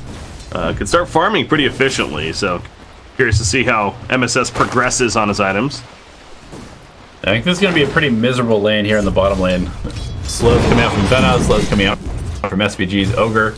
Did go the Ignite first point, which we haven't been seeing a ton of. It's mostly been the Fire Blast, but it makes a lot of sense here to go Ignite. The stacking slows.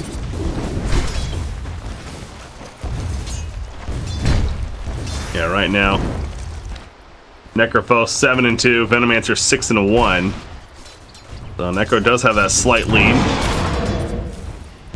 Troll in the middle lane, it's 9-2 Lena versus a 6-1 Troll Warlord so far, so Sumail having the better Resolution. Yeah, I think this lane is going to get harder and harder as it progresses.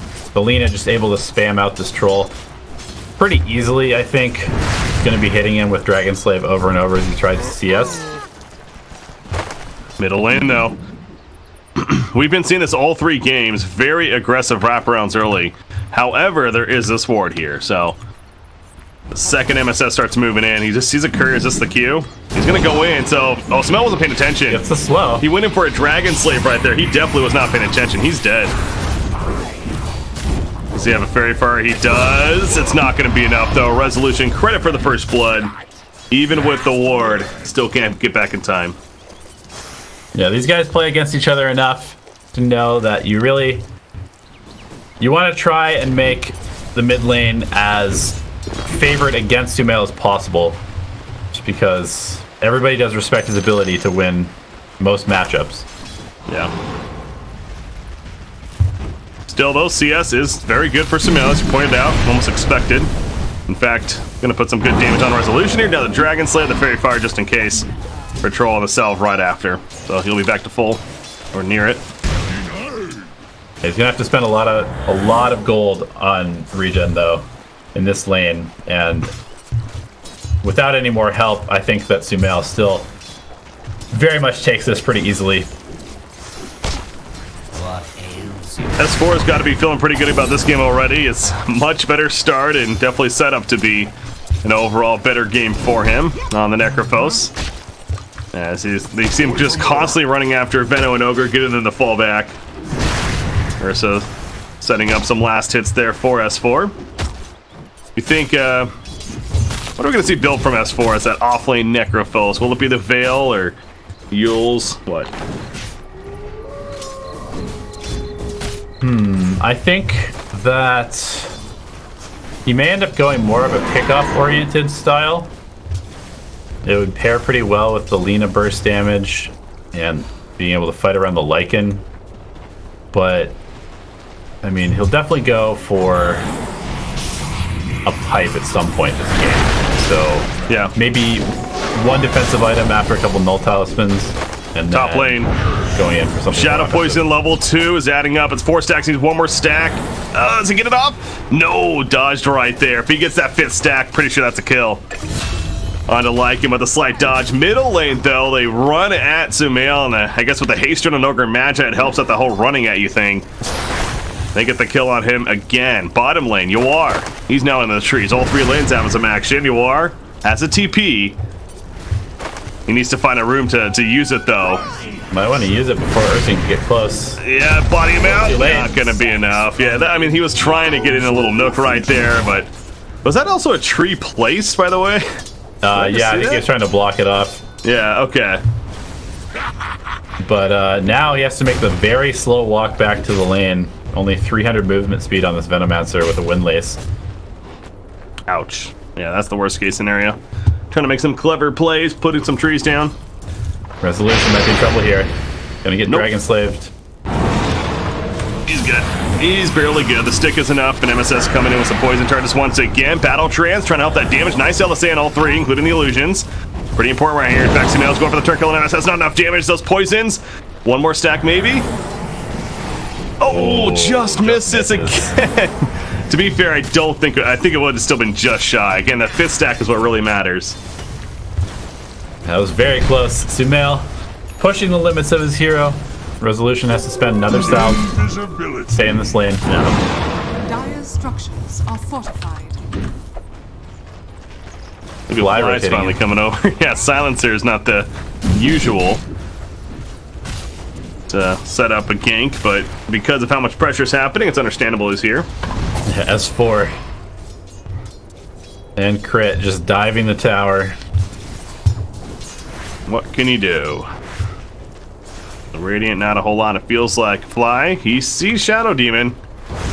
That Invis sees him coming down here. We're definitely picking up a fight. Necrophos, Reaper Scythe. He has some stick charges to get ready for it. That's gonna pop right here. Go for SPG. No, go for MSS. Yes. Yep. Much better choice there. Doesn't allow him to save anybody with the disruption. So they'll take that. He's gonna heal up pretty well, but actually took a lot of damage during the process, so not back to full life. Yeah. Not that it really matters for this Necrophos, unless he gets caught out here.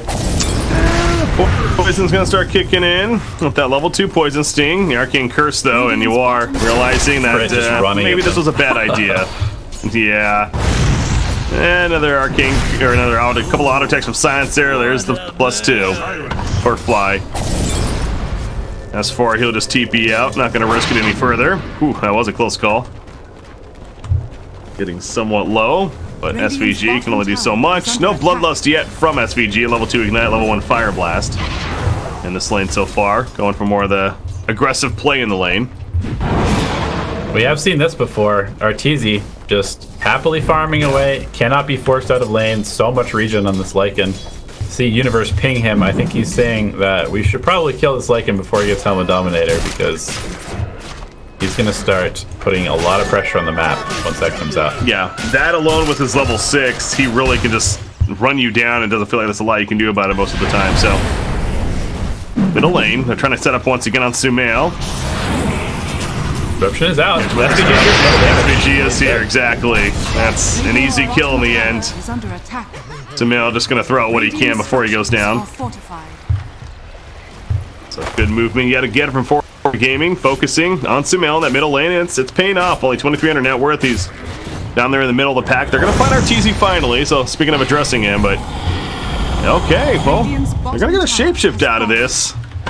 don't think he's going to be able to... Oh, maybe Shadow... Okay, well, Shadow Demon Jazz getting a load of the Wolves. That's what's happening the whole time. The Wolves are beating him down. The Wolves do his bidding. He doesn't even need to be there. Cripple is a very, very powerful ability. Yeah. That's why you max the Wolves first, because...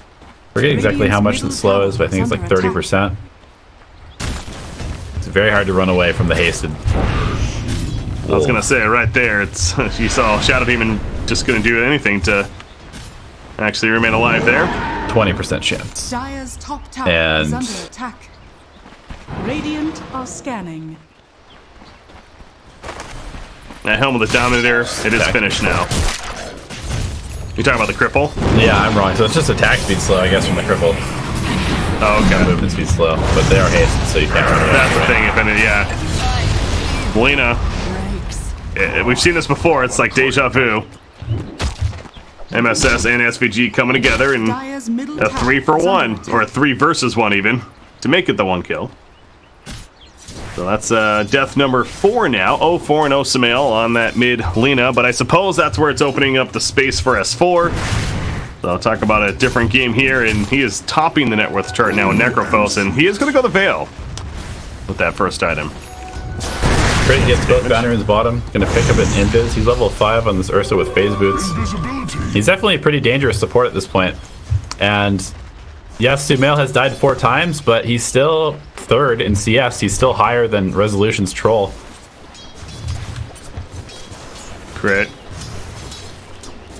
Can they catch a war? I'm guessing they can. Reaper sight set up, and oh man. They just crushed him. Level 4 on that Venomancer. Ouch. Down there with the Silencer on the other side. Yeah, he has the Tome of Knowledge. The MSS bot, I think, was headed towards him. But MSS might end up just taking it. But the support's buying a tome for the core. Oh, MSS has it on himself. He's not using it yet. I wonder if he's going to give it to Veno or not. I feel like he kind of has to. You definitely want that Poison Nova coming out. Oh, yeah. As soon as possible. Tiny. I haven't talked about him in a while. He's going to show up. 1,500 gold. Look at this. Poor man's Blink Dagger right there. It's the bandage up on Ursa. They're beating down S4. Ghost Shroud. It's not going to be nearly enough. That's a purge from MSS. That demonic purge that we're talking about. That's why the Ghost Shroud is essentially useless there for Necrophos. Well played. Yeah, they need that kill. They definitely need this Tiny to be enabled. Very close to the Blink Dagger. That's when he can start making some space for Yawar to maybe, hopefully, potentially come back into this game. This Ward's spotting him out though as he farms. Radiant's top tower is under attack. EG free to take this top tier 1 tower. Resolution is going to Battle Fury. Discuss that for a second. You know, Resolution loves to farm. Battle Fury. Is that the right call, you think, over, you know, an item that getting online sooner, ready to fight, just a bit more greed instead? It's hard to say. I mean, we haven't really seen Troll be very successful yet in these qualifiers, so I don't really know what the correct build is on this hero at the moment to make him feel enabled. Oh, disruption at the last second. Bash proc off the bat from Resolution, and down goes Lena. Again, that's the thing with Shadow Demon. Think a kill's about to happen, that disruption comes out, and then the turn takes place, and MSS throwing out that tip just to rub in the salt in the wounds a little bit more for Sumail, who's now suffered his 5th death of the game as a result of also his first kill. Flies, yeah, no chance to get out of this. One more. Gets that range form. Finishes the job. All of a sudden, Resolution, he's 4-0-2, and that Battle Fury. Oh, you know, with a start like this, why not go that little bit greedy? Yeah, I mean, the Perseverance, the regeneration for him is very, very helpful. Troll is a hero that has pretty terrible intelligence and intelligence gain, so his mana pool is always lacking without any form of regen. It's one of the reasons to go that item on this hero, and he definitely is really like the main core. Have no honor. Ursa says hello to Tiny, where he goes in his grave. That's a Blink Dagger show from Tiny, and they could not find anyone else, but still, of course, they'll take that. Troll pops a Battle Transformations. However, here come the Wolves. And the shapeshift got the stun. Yeah, he's going in. Meanwhile, double multicast on Necropulse going for the big burst, but it's S4, and he peels up with a Ghost Shroud for the time being. The Demonic Purge does come out. Reaper Scythe to cut down Ogre. It doesn't actually get the kill. They finish line back, though. Resolution, that blind, the rolling axes. Yeah, a lot of misses coming out. Resolution pops the Shrine. He still has to run, however. Can MSS save? And Shadow Poison's going out, slowing the best he can, and you get some extra damage out on top of that. Universe going to put the tree on top of Sunavale, but he survives too much with that magic wand. He's going to be fine. They pick off the Ogre. And now Fly, he's going to maybe die in the midst of this. The Poison Nova going off. Ward even still down, but EG is cleaning up. Resolution, a sole survivor all of a sudden in that fight. So, I mean, it was okay for Forward Gaming initially, but it just kept getting worse and worse. Fly does end up going down to Venomancer, but still a victory for EG. Yeah, I'm pretty surprised how well that went, considering that Arteezy spent his entire time chasing the troll and didn't even kill him. But the farm difference on this Venomancer in particular, he's having a very hard time having much impact in these early fights. Lots of damage on the side of EG with the Lina. Even an underfarmed Lina has heavy damage output. Same with the Ursa and the Necrophos. Necro's just going straight heart. Oh. I just clicked on him to have the same reaction, like, what? Okay. Fell into heart. S4, he really wants to live in this game, and it goes back to that idea of speaking of being a little greedy, perhaps. Well, in EG's case, especially after that last fight, suppose they can. Although, that troll, the Battle Fury, again, just about finished. And Sumail has a Midas queued up. Top tower is under attack. Sumail has a Midas queued up. Okay. He wants to recover in this game. That's not something I've seen picked up on Lina. Yeah. Very regularly, but I mean, that 20 Fiery Soul talent is really high value. The 350 health talent, also very good this game. I mean, whatever way he can to come back. Yeah. More attack speed. Why not? S4, he's feeling pretty comfortable. And the Purge is out. Doesn't go through out just yet, though. Waiting for that. Reaper Scythe on Ogre yet again, but that was a very early Reaper Scythe. SPG, he's good for the time being. Taking down Soul of the Curse, and eventually the last word will finish the job. So they do kill Ogre. A lot was used right there, though, by the Dire team, including the Global Silence, but the Laguna Blade snipes down Venomancer from the side. And they make it 2 in the end. This Veno, it just continues to be a horrific game for him. He too is going to Midas, so both Sumail and Yuar are in the recovery mode this game. Yeah, Sumail doesn't need it nearly as much. He's still, you know, second in last hits, and even though he's 5th in net worth, he's still finding quite a bit of farm. Obviously, this hero farms very, very quickly, pushes out lanes, so he will be just fine, I believe, and has the Midas recipe on the courier as well. Yeah, it's got it coming. Arteezy's in. I hear it. Shapeshift, Shadow Demon. Dead. The disruption's a Lycan. That's not going to work. It's that army around him that is a scary thing. Nice blocking with this wolf.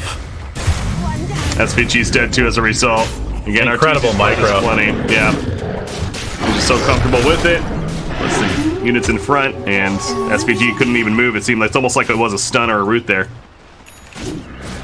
Yeah, you have that one wolf in front, body blocking the ogre as he chased down with the rest of the hero and creeps. And regarding this hard on Necro, we did see at TI when Venomancer was picked, there were a lot of hearts being picked up. I think it was actually EG against Liquid, where they had 5 hearts against the Venomancer when Miracle was playing Chaos Knight, I think, in that game, and everybody else had a heart as well. Good counter. Okay, I suppose. Even against an underfarmed Venomancer, I guess it's even more reason to get it, really take him out of the game. Crit ends up picking up the Aegis. Interesting. They kill Roach together, and he takes it. Silencer is going to go down. But yeah, not often you see a position 4 picking up the Aegis. In this case, Ursa. Yeah, it's just the Ursa factor. This is a hero that really, really does need the Aegis to be, you know, maximum effectiveness. He does have the Blink Dagger now, so 18 minutes in, this is a position 4 Ursa with a Blink phase boost Aegis. Yeah. You know, he's basically a core at this point. Lycan doesn't need the Aegis. He's not a very good Aegis Carrier. Necrophos is not going to die, and Lina feeling pretty comfortable with where he's at as well. God, Necrophos really is going to have a heart at around 20-21 minutes into this game. Yeah, how do you kill him? You don't. You try to ignore him as much as you can, I suppose, because, yeah, they're definitely not killing him unless Resolution gets 3 more items, maybe. And then maybe. Necrophos, there's a global science in response. Tiny, probably dead. Reaper Scythe, in fact, yes, he is. 75 seconds. He is going to be dead for it thanks to that level 2 Reaper Scythe. MSS. Also, going to be run down, crit, he'll take a banish, but I don't think that's going to save him. Yep, Fly, what is he at? Plus 14 intelligence. This is... Silencer is one way or the other, man. This is like medium game. It's either he just completely struggles, or he just starts adding up intelligence like crazy. Yeah, Resolution is in trouble up here. He's getting purged. Here's the battle.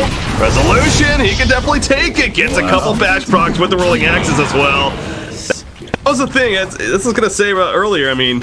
Troll is still good against Lycan if he can manage to sit on top of him, but if Lycan tries to take that battle, then that's to Resolution's advantage there.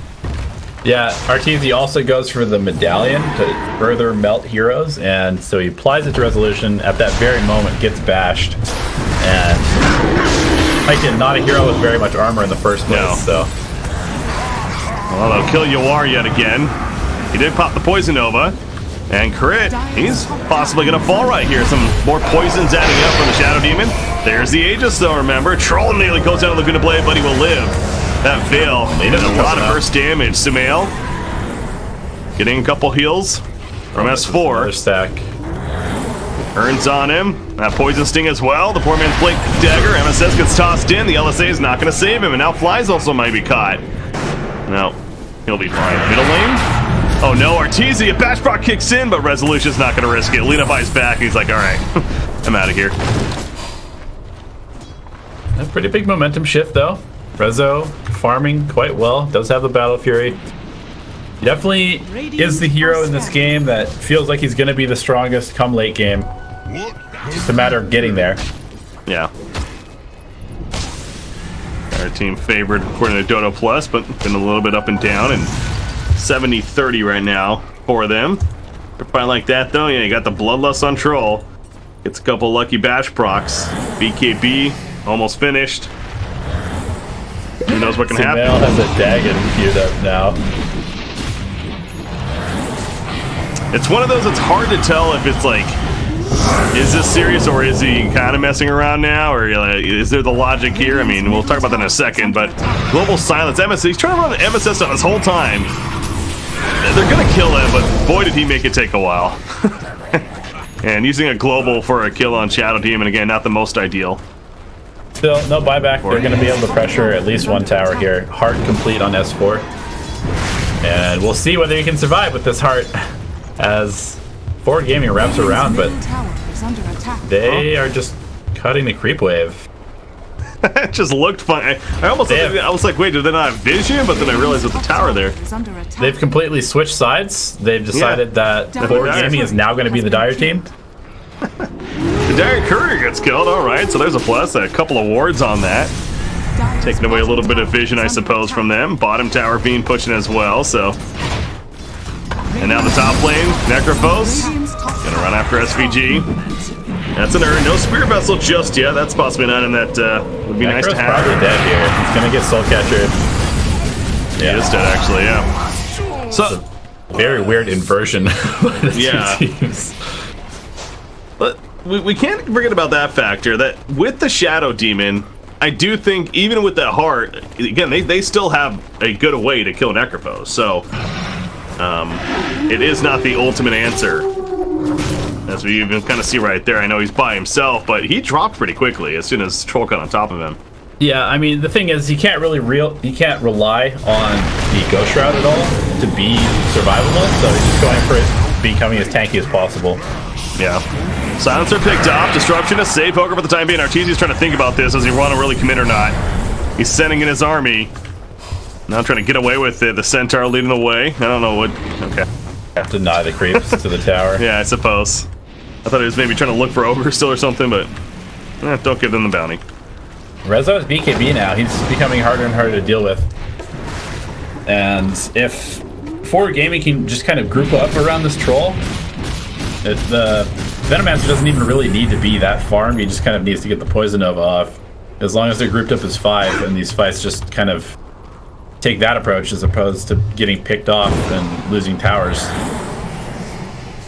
Can't forget about the Soul Catcher as well from Shadow Demon. You know, enhancing the damage that whoever he puts it on takes from everyone around. So that's something else throughout these fights that, you know, on the appropriate targets, they could fall very quickly. Let's go back to this Lena, though, and talk about that dig on again for a second. He actually ends up going the Yields first for now, so he will have that defensive item at least. But does Dagon make sense against this Radiant lineup? I mean, just more heavy burst, and like it is their right clicker, to be fair, and providing all that physical. Yeah, I don't really know. He might have just... I mean, the Staff of Wizardry is a component in both the Yules and the Dagon, so he might have just, like, clicked on Dagon to get the Staff of Wizardry to buy the Yules. I don't really know. I mean... Kill us 4 again. Bursting the troll before he gets his BKB off is perhaps their only salvation against this hero at the moment. Mm-hmm. Yeah. Okay, we'll see if he actually commits for it, so... be more thinking on it, perhaps once he does, but we'll ultimately see, of course. Ursa, he's found a good buddy in Noir. The Prowler gets him, though. Oh, the Prowler. Actually, that might just kill him. Yep, that absolutely will. That sucks. Sumail? Can Resolution catch up? Probably not. No blink or anything like that. Although, Shadow Demon's here, and now Sumail's in trouble. Yeah. Aether Lens on Shadow Demon as mentioned. That's a good range on Disruption. They catch Sumail off guard. Resolution is farm. We have not seen successful trolls in this event. It feels like, as you're saying, the stats kind of back that up as well. But the biggest factor is that lack of being kited so heavily. He's managing to get on top of people this game, though, and it is thanks to his teammates, I think you got to credit. Yeah, it's also partially the lineup of EG. Ursa wants to go in, Lycan wants to go in, Necrophos wants to go in, so they're kind of coming to him in these fights. And Lena, who would be the biggest problem for the troll with the range and right click, is not in a position to really threaten him at all. Fly? They found him. Well, survived through that one. Yeah, that's something else we've overlooked too, actually. The double Veil of Discord that's been picked up on EG side. Both Necro and Lena have one, so that's another thing that's like, wait, what? Interesting decisions. Questionable. Oh, Tiny's dead. Reaper side. He was sitting there the whole time with the invis. Necrophos, good patience. It does eventually pay off. Not able to really find anybody though. He's trying to block him with the siege creep again. They get the slow. Yeah, so he's microing a little bit right there, but still, SVG is going to run away, and Arteezy doesn't want to go too deep. Ogre, so, yeah. 14 armor. Ogre's kind too of a tough strong. Target. He's got a Spirit Vessel now. That's another item, speaking of Necrophos, that is very good against. Skullbasher picked up on Ursa. He's in full Ursa mode at this point, and finds Yawar again. Didn't we just see this in the same spot? Then we saw the turn kill on crit. Okay, they're not going to get that, though. At least yet. Universe. He's looking. Go for Sumail, maybe. Bloodlust applied.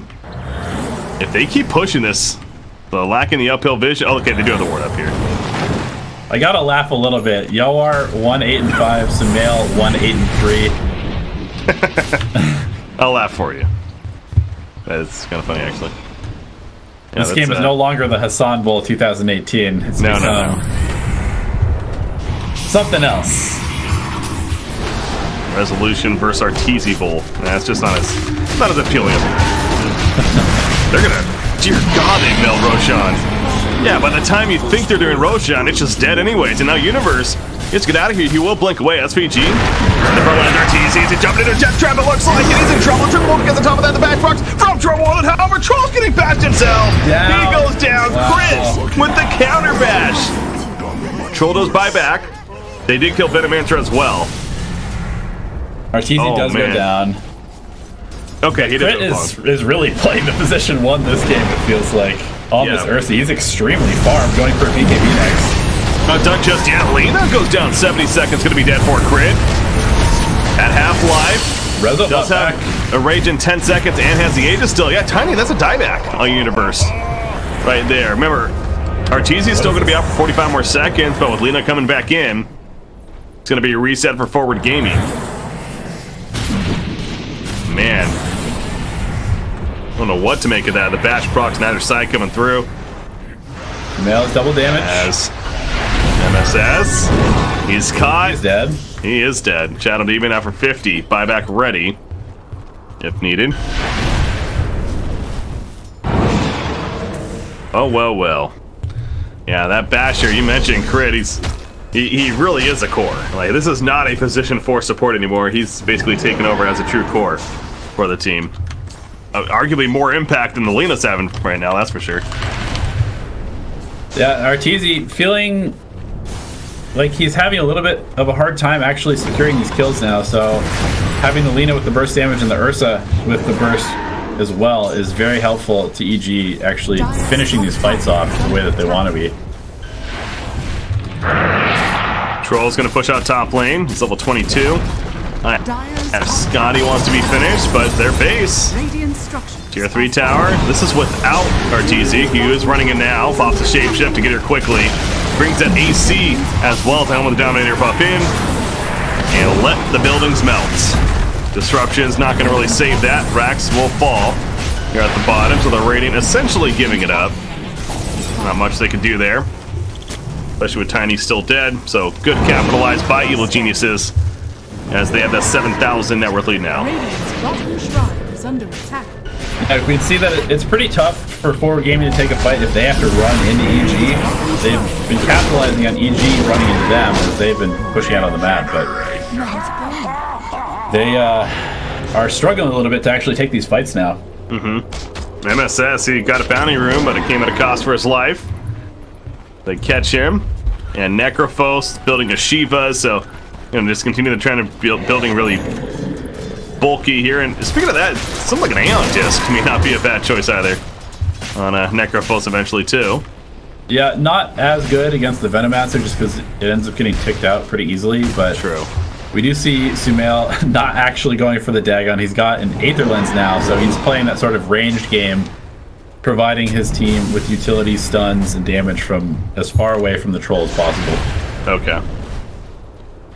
Yeah, makes more sense. And he takes a 12 spell lamp at level 20 as well, so yeah, he really has transitioned.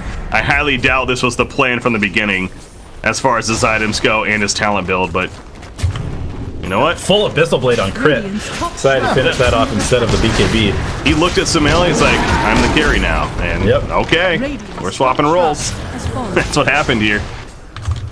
I mean, you got to look at this, right? You've got Resolution, 19,000 net worth, but then it's 4 EG heroes. Well, I'll just call it what it is. It's 4 EG cores right afterwards. And that's pretty tough to deal with. You are still only level 14, even with a Midas. Oh god, yeah, he is. Wow. He's still down there with the Silencer at 14. 17 is the next one in line as far as levels go.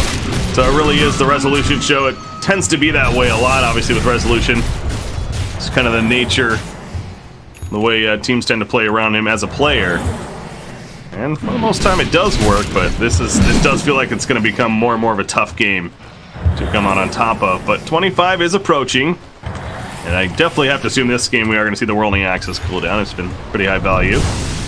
Yeah, he still has a 9-second BKB. He's been pretty careful with when he uses it, and that's one of the most important parts of this hero is that BKB. When it gets low, Troll gets kited, and he really needs to make sure that he has as long as possible magic immunity. Tiny's trying to build a Neko Saber, so he's trying to provide some more burst for the team. Goes into the Avalanche, Global Silence response. Resolution was still running in as if he wanted to go. Shadow Demon's locked down this whole time, but was being silenced up. He couldn't do a damn thing. He's dead for 50 seconds. Stun on Disaster of Yawar. a start right now for Forward Gaming. Yawar, he got the push it over off, but he did back shortly after. Resolution's trying to do what he can. Pop pulling axes. Going for the man mode. Up against Ursa right there. Ursa goes down for 75 seconds. But the Reaper though, 165 seconds. No buyback. And just like that, the game may be over in favor of EG. Yeah, with the Lycan hitting your base, AC complete. Got him. I think it's almost accepting right there. It's just the Ogre versus what now? It's now 4 heroes. Again, they killed Lena, but she's basically a support as we stress this game. Ursa bites back anyways. And the buildings are falling. They'll probably just go for the finish. No, they're going to go for the clear, I suppose. But get the mega creeps. And possibly even just finish after anyways. I mean, 125 seconds before Trolls even back up. Fred's going to die. Think we can call this one. Yep. And that means EG will very likely, with the victory here, will advance on to the grand finals. So after all that, I mean, what do we think about this troll hero? I still am less than impressed by Troll Impact. I mean, look how far Resolution was compared to everybody else, and still seems to be, once BKB's over, this hero just does nothing. Yeah. To me, to make Troll work, it seems like you just need that other right-click hard carry core. Now, they do have a tiny, so I suppose on paper it was there, but we never really saw that from Universe either, though, to be as far as like being that heavy burst. He got the X-Saber at the very last second before the game ended right here. He just simply had his initiation early on before that, so I don't know. I don't even know if that's the answer, you know, building around the battle trance. It's just Troll as a hero. From what we have been seeing recently here, it's seeming like there are the weaknesses that keep getting exposed.